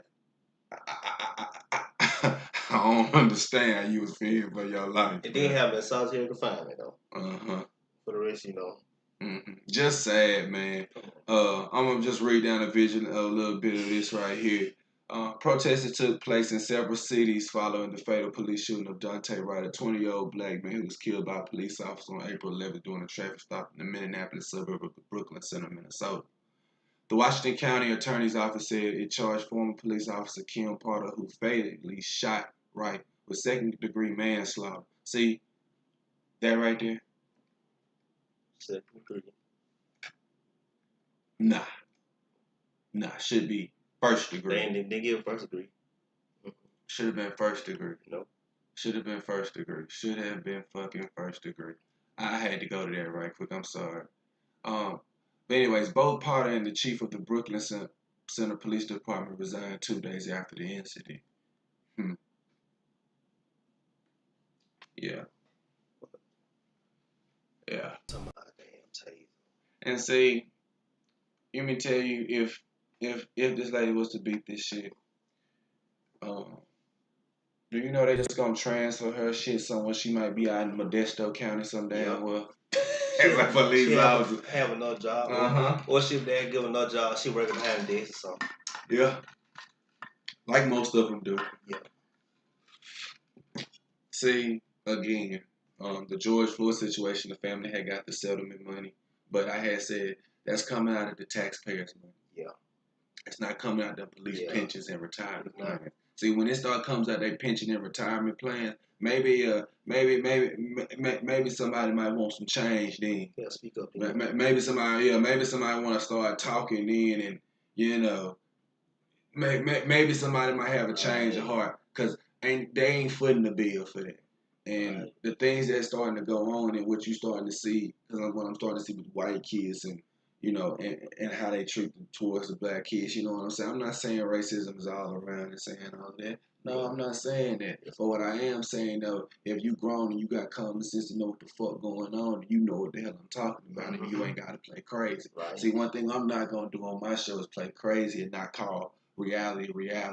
See, you can do the hope, dream, and fantasy world all you want to, which that is cool. We all have a hope, dream fantasy world. Right. Well, hey, I wish we could be accepted and all be equal and that we don't have to go through this and there was no killing and we loved each other. We could do what we do, but that's not the reality of the fucking situation. So since that's not the reality of the situation, I can't do nothing but call it as I see it.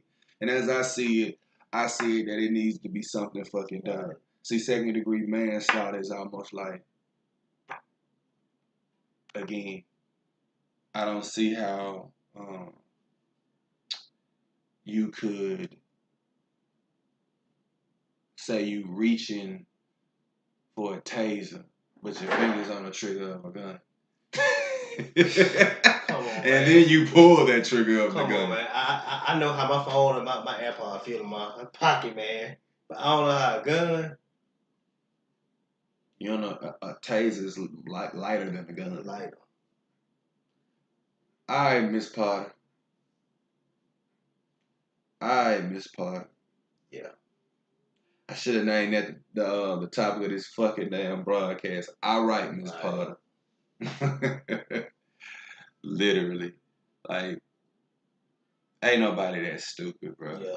Man, what do you think need to be done over the course of life, bro? I mean, I'm not finna sit here saying just because me and Eli having this conversation, I'm not saying our conversation is gonna make some huge change.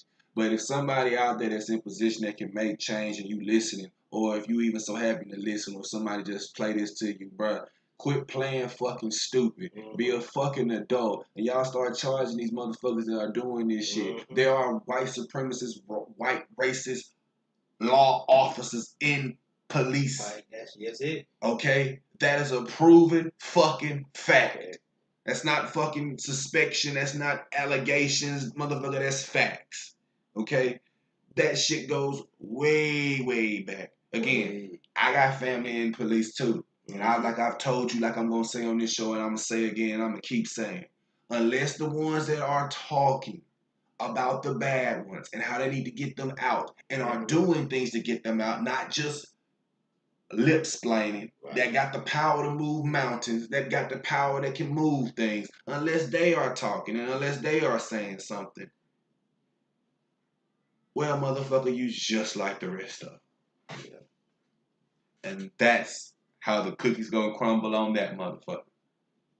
Just straight feel. How you feel about it, G? How you feel? You can give your raw opinion. Ain't gotta be off mine because I understand from you being the perspective, you being black. So I need to get your opinion on that subject on how about that. Bro, like you touched on it, man. Like you said, somebody got to be accountable, man. It's time. Like ain't no motion like sugarcoating or whatever. Mm-hmm. Like somebody, man, has to take accountability, man. Yeah. Like you said, be adults, man, about this. Yeah. Like you're lollygagging, you're wasting your time. You're talking about you gotta look at this, look at that, man. The body camera footage start coming up missing. Motherfuckers start copping plea deals. People go missing off trials. That shit gets weird. Come on, bro. I'm just being real. You're right. Because if it was your brother, your sister, whatever, was one of these victims or whatever, or this police brutality, or you'd be raising hell. Mm-hmm. Mm-hmm. Yeah. So I mean, like that's how I see it, man. For real.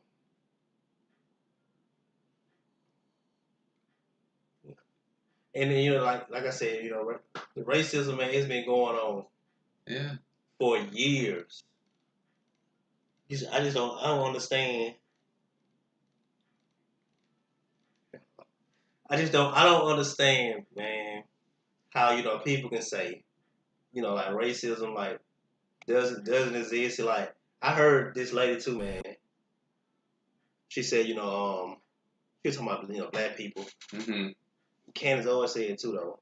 I told you what she said, but how black people, should be grateful, grateful, for the work for what we get. I said, hold on. I said, you talking all that bullshit. I was like, let me give you a history lesson. Mm-hmm. We was bought here, captured from our, from what I'm saying, from Africa, captured and brought here on a ship or whatever. Ship, slave. The slave masters, sleeping, with the women and all that stuff. Like we had to work, man. You know what I'm saying? Yeah. It's like, come on, man. So like a lot of these people be up here talking, especially on what CNN ain't got so many shows don't know the history lesson though. But no, they don't teach the real history though. No. And see, we didn't get that until we didn't get that till we grew up some. Like most of the stuff that we got the Martin Luther King, we got the Rosa Parks. You know, we didn't get some of the heavy Malcolm X. Yeah. And really, you almost had to take, and I remember in school, we had to take almost a black English teacher just to get that type of stuff, because we know the white English teachers didn't go over that. They didn't touch those subjects. And just being honest, now I had one in my time of school that touched that subject, but they were honest. And those people that I do come to time to respect. Also, I still have to watch out for those type of people. Those type of people can be real, but also still keep the same views of they same people. Yeah. So I'm not lying. Yeah. I'm not lying. God damn it, I'm being real, G. Oh, yeah. So again,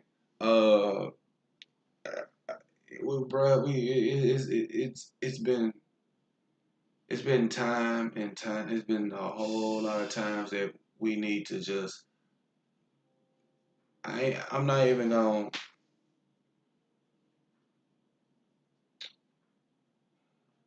It's just, man. It's just the shit that just be going on, bro. And the shit that you be seeing, the excuses that you see. You knew if that shit was flipped the other way, you knew it wouldn't go down that way. So that's. Shh, bro. Come on, bro. I didn't see niggas get thrown the book for shooting at a car. Yeah. They ain't dead though. They walk around. I didn't see a motherfucker get life for shooting at a car, and I didn't see the other motherfucker get 10 years. Right. For shooting at a car. Right. You can talk about the jurisdiction of the state all you want to, motherfucker. See, that's when motherfuckers start pulling up weird shit, and I be like, well. I say no, because now I didn't see that happen in the same state though. Mm-hmm. So now you ain't pulling up jurisdiction. I'm seeing the same shit for the same person go two different ways. Right. So it's basically how you feel that day. Mm-hmm. And if they black and they really ain't dead, bro, you finna throw the book out. That's how I'm looking at it. Oh yeah. I could be wrong, but I know I ain't wrong about some of this shit that these police officers been doing for the past couple of fucking centuries, maybe. Yeah. Especially towards black people, what's been going on. And again, I guess when they start putting some hope in their pockets. Yeah, hit their pockets and start putting some laws into effect that if a cop unjustly kills someone, everybody's pension gets a hit. Everybody's retirement plan gets a hit. And it goes to the paying out of their family. And the cop that did the killing, he loses all that to the family. Mm-hmm. Now let's see if you can start making some better decisions. With mandatory sentence of 15 years in prison. And after 5 years parole. Right. So let's put some heavy laws on you.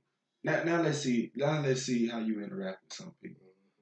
Because again, I point to the Virginia thing about them pulling over the lieutenant and the officer.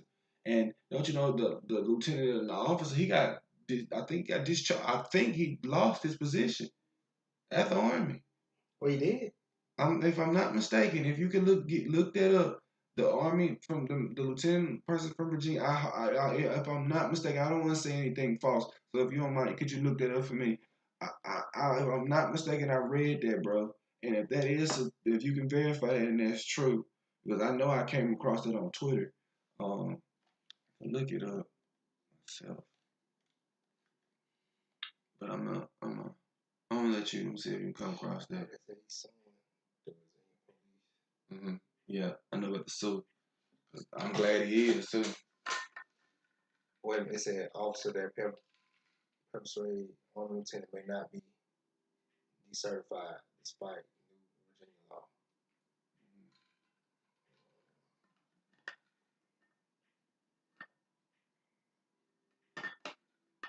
Because there's so many different reports out there. So I might want to be able to take that back. But again, So I didn't really like get all into the story. So like, why did he like? What was the reason pepper sprayed him? It was no reason because they was giving conflicting statements, and this is what I'm about to address now. They say they put him over some unidentified tag. Okay, if you seen the man was in army fatigues and you know he coming from a base, as they should already know common sense. You can clearly see it's not like some made up suit. It's really the real army fatigues, and I think you can see some stuff on him. So you giving this man conflicting statements. First you say put your hands up. Then you say put your hands up. Put your hands up. Keep your hands where you at. Then you saying put your hands outside the vehicle. Then you saying get out the vehicle. Yeah, he was giving so many conflicting statements. If you watching it, keep saying get out the vehicle, but if he moves and he moves the wrong way, you gonna shoot him. So that's why he didn't move at all. And people don't want to pay attention to that. I'm like, bro, you giving two conflicting statements. And cops been doing that lately to justify shooting some people because I didn't see on camera where a cop been done somebody like that. Which again, I pray I never come into contact with a fucking cop. And look, again, I don't even like cops like that. You do your job, but I don't even like you at all. Literally. You know, but you supposed to do your job from harm from bad, do whatever. But literally, I didn't see some rogue fucking cops do somebody like that. Put your hands outside the vehicle. See, I'll be don't touch the seatbelt. Yeah. You like the damn, bro. Yeah, which one you want me to do? Cause like you said, if I move the wrong way, you finna blame me. And that's what it was being displayed on the video. And I'm like, I'm watching the video, like, man, I'm like, nah, bro, I'm watching. I'm really watching. I'm listening to what he keep telling this man. You telling him, get out the vehicle, take your seatbelt off. You done pepper sprayed the motherfucker. Now you want him to take the seatbelt off. You pepper spray, he can barely damn see. You see the justification of what you're trying to do. You're trying to bait him into doing the wrong thing, the wrong command, so you can kill him. So I'm sitting here like, I know this man mindset, bro. See, if that shit would have just went under the radar and nobody would have said anything, it would have been all right. Now the shit comes back, but again, like I told my girl, I said this shit happened in December. They probably held this footage for a long time, and the reporter might have finally just got it. We talking about something from December. If this shit happened in December, why we didn't hear about it in December? Right. Shit like that. You know what? Like I said before, man. You know. I love white people. Got a lot of white friends. I'm not gonna tell the truth. Even my white friends be honest with me. They be honest. Yeah, I got white friends. They being honest, but the black man is the most feared man.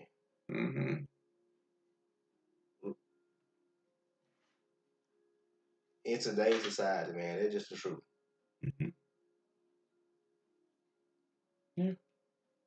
Because me and you used to work together, whatever. I done seen like associates, whatever. Customer come up, pull out a lot of money. They profile them. Ooh, so what do you do? I done heard this. I'm just sitting here looking like, I know you just didn't say that though. Yeah, and be real with you, bro. I ain't even to the point now how I'm starting to like process things because I talk with my girl a lot and distinctly we have these good talks and I love it when we talk like this, because it's always good for us when we talk. Right. But I literally just told myself that I said now when you see something, you just call it what it is because you already know what it is. Right. You know what it is. Right. Just be honest. And like I said, I got white friends too. My white friends are real. Real, oh yeah. You know what I'm saying? They honest. And that's why I say I'm not saying all white people are racist. I ain't got to even say that. Oh yeah. You see, this is the point where you got to quit clearing shit up with people because people know what you saying. Some people just say stupid shit to get a stupid answer. Right. Like it's just like if I say, hey Eli, you want to go to this Christmas party with me? Nah, I'm good, man. I don't want to do Christmas parties like that. Oh, you don't believe in Christmas? You see how you see where you go with that? Yeah. You never said anything about you don't believe in the Christmas party. The Christmas party. Right. And that's what motherfuckers started going off into these projections. And I'm like, look, bro, I ain't got to clear it up with my friends that I know. They know that. Yeah. So if they on that same board with me, we on the same page because we both believe in the same thing. Right. And again, like I tell, we have good talks and I have talks with my friends and whatnot about certain things. And we also talk with others about it that can have a conversation with them as well as you and as others. Right. I say, it's not really our generation is really, really on that shit. Because if we catch some boy being ready, we gonna whoop that ass. Oh, and yeah. they know what's up. Oh, yeah. You know what I'm saying? They know what's up. You told me the story. Yeah. I told you this story, you know what I'm saying? So I know, like, man, our generation, man, ain't no way whooping hot like that. You might find one every now and then, but when he get his head lumped up, he know he fucked up. Oh, yeah. So it be mostly our parents' generation that still got that little shit in them, because them the ones who be letting that shit fly out their mouth and be getting laid out lately. Yeah. And like I said, and I'm not advocating violence or whatnot. See, when I hear somebody say a nigga, I don't get too much upset about it because I know you done said it before. Yeah. So I gotta tell her, hey, fuck you, nigga. I'm not finna get wild and get buck on you. Yeah. I'm just gonna be like, oh, all right, my guy. Walk out from me. I'm gonna get you. Yeah. Don't worry, I'm gonna get you. I'm gonna get you. Yeah. But you don't gotta sit there and be replying and doing all of that. Oh yeah. Same way. So you look at it and you be like, you know, being. Oh yeah. Well, now you know what I'm saying. Oh yeah. So, like I said, it ain't our generation. Like I said, we take care of that. It's our parents' generation. Like again, I just said this statement after statement. I said, you ain't gonna sit here and teach me about respect and loyalty and all of that while you continuously disrespect me. Yeah. In fact. This ain't 1960 and 1970 where just because you older than me, you gonna disrespect me. No, I was a kid and I had to be raised for respect. So when I get to a certain age, I respect to have that same respect because I have it for you. So if you don't have it for me, what the fuck I look like giving it to you? And you teaching me that respect is earned, is not given. What? Yeah. You sound stupid as fuck if you think I'm finna flow with that. So that type of narrative, I'm not finna flow with. Oh, yeah. Never flow with it. Respect me, respect you. Right, so if you fall out your mouth and play from 5, you know, wrong. Yeah. Slap you in your shit. Oh, yeah. Man, woman, really didn't fucking matter. I'm not preaching, advocating the violence. I'm saying for them Karens out there. Oh, yeah. See, this discussion, we're not advocating violence against women. We're not advocating any violence against women, so we're not even finna go down that route. Because a lot of motherfuckers hop in this bitch and start being, well, no. You hear what you want to hear. I call it selective hearing. Right. Like my parents used to say back in the day, you got selective hearing. You want to pick and choose what the fuck you want to hear. Right. But you hear me, and you hear this segment. Oh, yeah. And if you miss anything on this segment, you always can wind it back and play it right back. It's the same thing from last time. So you hear what I'm saying? You have selective hearing. Again, you put your hands on somebody, you saying a racial epithet towards somebody, and somebody give you a two cross your two front teeth. Don't be shocked. No, mm-hmm. You know what you say. It's a different generation, man. Like you said. Yes, sir. They about their life now. Yes, sir. Now some of them just damn near stupid. Stupid, all that. But it ain't. Which we need to control that part. Yeah. As far as all this, you think no, that's not gonna fly no more. That's not gonna fly. Now, are we too sensitive as a society? Yeah. Yes, the fuck we are. Yeah. Yes, the fuck we are. But as far as all this little shit that used to go back down in your time, I said I'd be damned if a motherfucker would have told me that I'd be damned if you tell somebody to get up nowadays. Oh yeah. Like, what? You finna get up and get your ass whooped. Yeah, say it again. You gonna whoop my ass and take this seat, but I ain't finna give it to you, bro. So you know, it's a different age, bro. And again, now they ain't getting us with the openly. Now they doing it economically. They doing it corporate business wise now. Now fucking with you. It ain't no more to openly disrespect. Or we'll just fuck you with your pockets. Pocket. Oh yeah. Yeah, we'll pocket fuck you. Yeah, I got a story too. Oh yeah. Oh, go ahead, bro. What you want to say? I got a story. I got a story too, though. What it is? Go ahead, my guy. So you know one of our jobs or whatever. Yeah. So I applied for this certain position or whatever. Mm-hmm. It was a teacher assistant. No, lead teacher position. Right. Because I got the credentials. I got got my bachelor's degree or whatever. And I got a little background in child care, stuff like that or whatever. But the surroundings, the surroundings that we're full of or whatever. Mm-hmm. So I didn't get a position, so I asked her whatever. Yeah. I knew I didn't get a position, so I emailed her. I was like, so I was checking on my application, whatever, because they sent me an email, so I didn't get a position, whatever. Mm-hmm. But she was like, well, I'm sorry, it was the hiring, the hiring committee, whatever. I was like, no.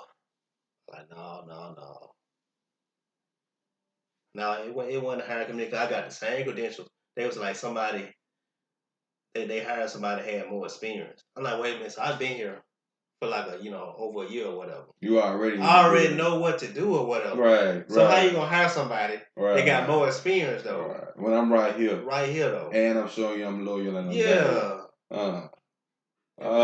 And like the whole, what I'm saying, like most of the teachers or whatever, like they white or whatever. Mm-hmm.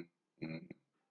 But she and I gave her, I forgot what I said. I gave her a little rundown or whatever. She didn't say nothing. She couldn't say nothing. She said, "Oh, okay, I understand." That's all she could say. I hit a nerve. That's when I knew that. I was like, "Oh yeah." Yeah. I didn't see it happen in my first plenty of time. Yeah. Had I been a participant of it, that's why I say it's not.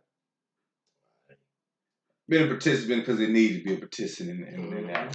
Because sometimes people can just fuck up a good thing. Oh yeah. And that was for that moment, but I'm not going to apologize for that now. Yeah. I'm gonna take that one to the grave. But anyway, yeah, it be vivid. I done seen it vividly. I done seen it vividly. This is off the record, but off the record when we talk. Oh yeah. I forgot that too though. I done seen it. Yeah. Yes sir. Yeah. Yes sir. In your face. In your face. You've experienced. Oh yeah. You know what I'm saying? We ain't gotta go into detail. Yeah. But they try to hide it though. They try to hide it, but like when you done seen it, when you see bullshit. Yeah. I can see it coming. Smell bullshit. But act like I don't know though. I see it. And then tell you it ain't bullshit. What? Come on. Nigga, you need a tissue, bro?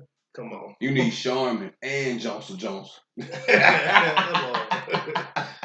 Nigga, you need both of them, bro. Mm-hmm. The fuck? But messing with us, but not, it's other ones that actually doing the stuff. You know what I'm saying? Out there, after doing stuff in the place or whatever. But you ain't saying nothing to them. Mm-hmm. Cause they lick your ass and stuff like that. Mm-hmm. Oh. Mm-hmm. Yeah. See, what we talking about, Lady Jim, is what we talking about off the record. But yeah, you ain't gotta know that. We ain't putting nobody on that. Like, you ain't gotta know nothing about that. Hey, follow the Cold Factz Podcast Show. Follow the Cold Factz Podcast Show.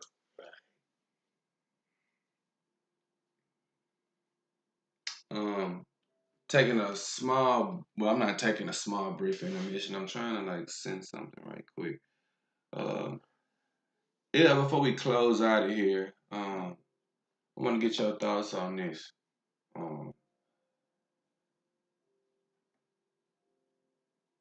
What do you think? Not just. What do you think about two things I want to answer? This is about the NFL. Wow. And I'm going to keep asking you this until the draft. The draft is 13 days away, so everybody knows that.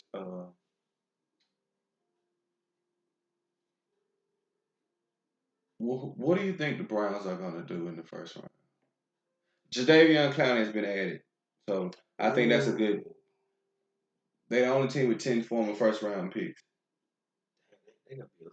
And he ain't got 3 former first rounds now. So that's 13 first rounds. I can see him in the conversation. I don't see him that far. I gotta see him play 5 games. If they go 6-1, 6-2, I believe it after the course of 8 games. I need to see him play 8 games first. Play 8. Let me see your record. You think they bring Odell? You think Odell coming back? Yeah, Odell coming back. They ain't gonna let him go, but I just.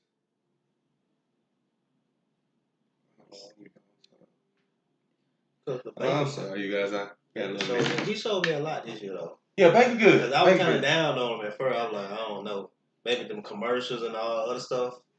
Everybody's saying the commercials. I'm just gonna say I'm just gonna say, brother. I hope he don't be like Johnny, man. Just be a. Oh no, I know he wasn't gonna be Johnny. Man, but Johnny had so much potential, man. But it was just he partied too much, though, man. When I seen all them quotes and stuff like that, I said I don't see Baker drinking and doing all that shit. Like Jordan too wild. Now if he was a little Namath and he could be good and do all that, then cool. But in this area, in this age, he wasn't gonna last that long. Yeah, Mr. Johnny go, wasn't gonna last that long. A college that's cool to get around. When the pros came, I knew he wasn't gonna last long in Cleveland and what was given to him. No, Baker has a good chance, so I'm not even gonna put him in the same field as him, which I know you're not doing that at all. Oh no. But I just wanted to ask you, what do you see the Browns picking up in the first round? And I just wanted to get your take on that. Like because I like the Browns and I see them going good in the division, but they're gonna have to battle with Lamar.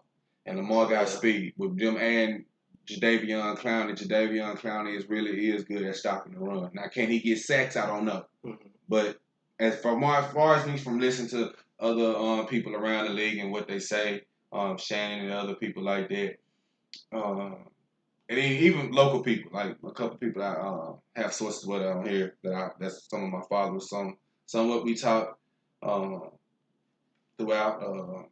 At Factz Podcast Show. Hey, if you do want to have a conversation, you know you always can leave a conversation and I'll hit you guys back. We can chat, whatever. But they was telling me, Jadeveon Clowney, that's a good addition to make the defense a lot more solid. And I think in the first round, like, what do you see them going after in the first round? You talking about like draft pick wise? Mm-hmm. I think maybe a tight end. A tight end or because that whole D line, like that D line, man, and the linebackers court go good. I thought they had Nigga Njoku, but I don't know who they got at tight end. They got a good one. They got a good one, yeah. You think a tight end that would be fine? Or another safety though. They got Grandel P. Okay. I think they got Grandel P, which is good. And they got Greedy Williams. Harrison. Yeah. From Alabama. Yeah, I forgot about him. He played there. And then also Michigan dude. The Michigan guy. Some Jabril Peppers. Is he still there? I think he gone to the Giants. I think so. I think he had the Giants. Yeah, he had the Giants. Yeah. You know what I think who they should draft? Mm-hmm. They have a great, outstanding offensive line. I really think that they should get a defensive player. Defensive player? Mm-hmm. Their defense. I think they should get a defensive player. My God. Look at some of their defense, man. An extra big, an extra body inside. I think they should get that young linebacker. And I like Mac Wilson. Don't get me wrong. I'll just shift them over a little bit. Yeah. That linebacker out of Penn State. Oh, yeah. I like him. I think they should get him.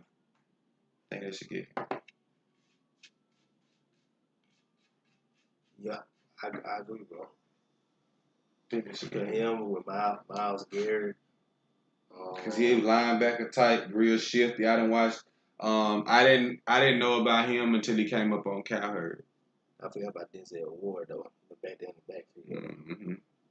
Mm-hmm. They won that playoff game and they ran into Sheldon Richardson, man, good too though. Yeah, oh, Lee Jackson. What? I told you they loaded, man. They ain't got clown. You know, their defense kind of remind me of Washington a little bit. Washington's better. Yeah, I think Washington's better. Washington a little bit better though. Yeah. Chase, Jonathan Allen, Deron Payne, Ryan Anderson. Oh yeah. Man, them like half the with Ohio State.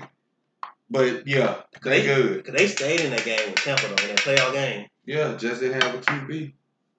Yeah, but you right. I say them. They comped that. They comped that. With but I think they should go after. Heineken showed me something though. Yeah, little Heineken, you know, he's gonna be a little trade more. Yeah, I give him that. But what's your thought? You think they're gonna get a tight end? I just think that should get that. I said tight end or a defense player though. Okay. I said. I think they should get that. What's up? Oh yeah, I said defense player. Somebody online or online back it up. Cause Mac good. Yeah. But the guy he more shifty. Yeah, he got. And I think Mac got more downhill and he could cover and hit, and that guy can hit gaps. Yeah. And the guy got speed. And I think his name is Minka Parsons. Yeah. If I'm not mistaken. If I was the Browns, he'd be on my draft board. And I pray that he fall. I pray that he fall. Because if he fall, I'm taking him and the pick is in. Yeah. I think he good, man. He good. They showed me his highlights. He pop out. Oh yeah. Like Ed Oliver. People forget about Ed Oliver. Oh yeah. From Houston, but he played for the Bills. Yeah. He pop out. These ain't like star, but they did what they do. Oh yeah, they do their job, man. Right, and I think the Browns should take him. Another question I wanted to ask you was, who you think Tampa gets in the draft? It's first round, but some people gonna make it. Some people in the second gonna be in this. There's gonna be you know the Devontae Smiths, the Chase Jefferson. I mean the Chase Youngs, Matt Jones, Najee Harris. They might be gone, but it's some more people that's in this draft that might fall. And low key, I think they might. If they fall, if Tampa, which they will pick last. If Kansas City don't do it, might be Travis Etienne. Oh man, I think Travis Etienne might be because they say Najee Harris, and Najee Harris better go before Travis Etienne. I was just gonna say Najee Harris though. No, they don't need no more running back though, man. Leonard Fournette ain't gonna be there forever. Oh, yeah, you right though. And then what's the other dude? And I know they just got Clyde Edwards-Helaire at Chiefs, but he's not a every down back, bro. He's a shifty back. He an in space catch out the backfield back. Yeah. He's not like a down in between the tackles back. If it's a goal line play, I wouldn't put him in the game. Well, why they haven't even used Le'Veon though? When he got older. Yeah. He still can play though. He can get you a down or two. You know, he ain't sorry. You know what I'm saying? I'm not saying that, but he ain't the same. He ain't that player from Pittsburgh that they see, and that could be scheming a lot of other things would be too. Running back in the league, man. Yeah, very in space, and everything just worked. You know, you just have those firestorms that just work. But as far as that, I'm gonna say trade because I know Najee Harris gonna go in the top, like after like 5 or 7. I'm looking for him to go between 15 and 25. I'm looking for him to be gone between 15 and 25. But you know they say the Bills trying to get Najee though. Might be. So if Najee comes up, Travis Etienne could be that back probably for the Chiefs. Mm-hmm. So I'm gonna go out on a limb and say Travis Etienne might not get out of the first round. He might be a last first rounder. Might be. I don't know. Man. I don't motherfucker get nobody, but but they ain't. But I don't know, man. But they is talking about this dude from TCU. Hey, is it TCU? He not Chuba Hubbard. Trayvon, I can't say his name. I haven't heard of him. Huh? Hey, maybe they see something I don't know. Again, I know Kyler Hill coming out too. Hey, if I'm a team, I know he ain't the first rounder. He'll safe. Yeah. Might. Shit, they got a young backfield though, man. Those boys, some stud though. Whitfield and all them. And you can't never ever get too good. Get some more. Okay, is Sue's still there? Yeah, they brought everybody back. They re-signed everybody. And I think everybody waited to work with Tom Brady, though. Just me being honest. A lot of people could have left, and I don't think nobody left. I think everybody stayed and tried to run it back. They got everybody back. So I don't think it's a drop off. It's just up to them. Now, whoever comes in drafting, whoever they pick in the first round, I believe they gonna contribute, and I believe it might be Brady that might choose who might be in that first round. I'm just being honest. I'm just being honest. I believe they gonna run somebody and be like, look, who you think? You know, we might not get all these guys in the first round, but who you think that? Because they signed everybody back. So it's the same team that you saw in the Super Bowl with a couple people that was injured coming right back into the fold. Oh, I forgot about O.J. Howard.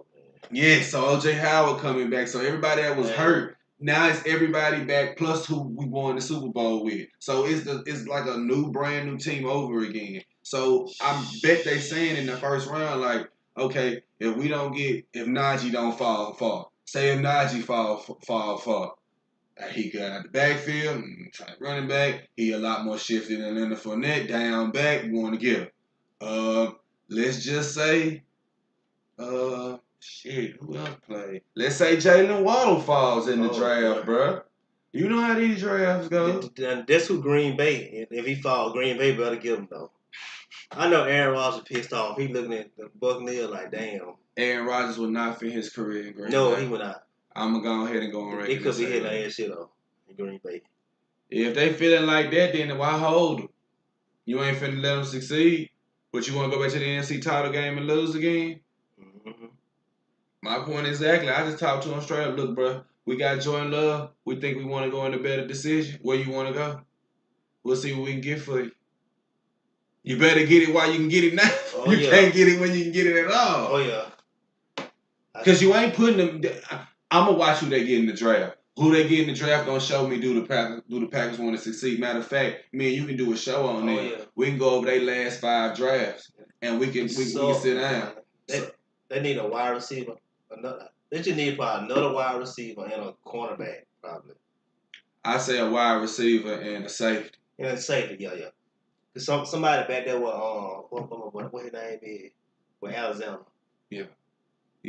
I think us a wide receiver and a safety would be good. I think Jones is a good running back. I think Tunyon and all the others, but they need that guy, so the other guys can be like, okay, bro, we're gonna have to double this guy, so the other guys can eat. They need some. But Devontae Adams, you know, he can do his thing, but he needs somebody else. You know, he his own man. There ain't no disrespect, but he his own man, and you need somebody else that can take some of that off that own man. So hey, we got 2 studs right here. We gotta guard these guys. Okay, Tunyon. Everybody else can get their little nicks. The tight end. Yes, so they can eat. Yeah. And then that way, Adam Jones opens up the run game. Aaron Rodgers, he just won a Super Bowl MVP, so that's why I'm sitting here looking like, man, the dude ain't bad. Okay, he's had a couple of down years, but the defense been atrocious, bro. The damn team. So I'm sitting here like, if y'all not gonna do anything to put him in the best position to succeed, then what's the fucking point of having him? So that's my whole point on that. So, but we gonna break down. We gonna have to break down that. We're gonna have to break down the Packers draft. And again, on the draft is upcoming. I do want to see if I can have a draft night with you. Mm-hmm. If not with you over the phone, and get you over here on the show or whatnot, because we can get you in, though, don't you? Because I said they better be glad the 49 picking a quarterback though. Because he really want to go home though. That's what I heard though. Yeah, but I think the Packers can't watch that go down the drain. They rather hold you and not let you get anything than to see you let you go and get something in front of their face. Like a couple people that just left and got something in front of their face. Oh yeah. So not towards the Packers, but other organizations let other people go. Because I wouldn't be surprised if Matthew Stafford went down to LA and did something. Or Matthew Stafford, yeah. I wouldn't be surprised. So again, with that defense, man. I'm saying, if you know you ain't finna put the necessary talent around, let them go. I try to get 3 first rounds for him. I say, hey, bro, you want A-Rod, you can get 3 first rounds straight up. I'm finna ask A-Rod, you want to go? look, bro, I don't think we're going to have the necessary pieces and necessary weapons around. You've been a great quarterback here at Green Bay, but I don't think we have the necessary pieces to put around you. If that's what you want to say, but I know you have the necessary pieces to put around you, but they don't shop in free agency. They barely get free agent players. So if that's the case, if you're not going to bring anybody in and you're not going to draft nobody, which the draft is coming up, it's going to show me a lot of what you're trying to do if you can help this man. Because if that's the case, if he's good again, I'll be like, Aaron Rodgers on another great season. Yeah, but if you meet Tampa in the NFC title game, which might not be at Lambeau, he's going to lose again. He's going to lose again, though. Further the narrative. You know how the media is. Yeah. I mean, what team you could, if he was to somehow they ship him out, what team you could see him on, though? Gosh. I would say the Cowboys, but they ain't finna throw Dak out like that. So me personally, if he don't go to the 49ers, which, you know, they finna get a QB, can't go to the Chargers, can't go to LA. If you asking me the truth, the God honest truth,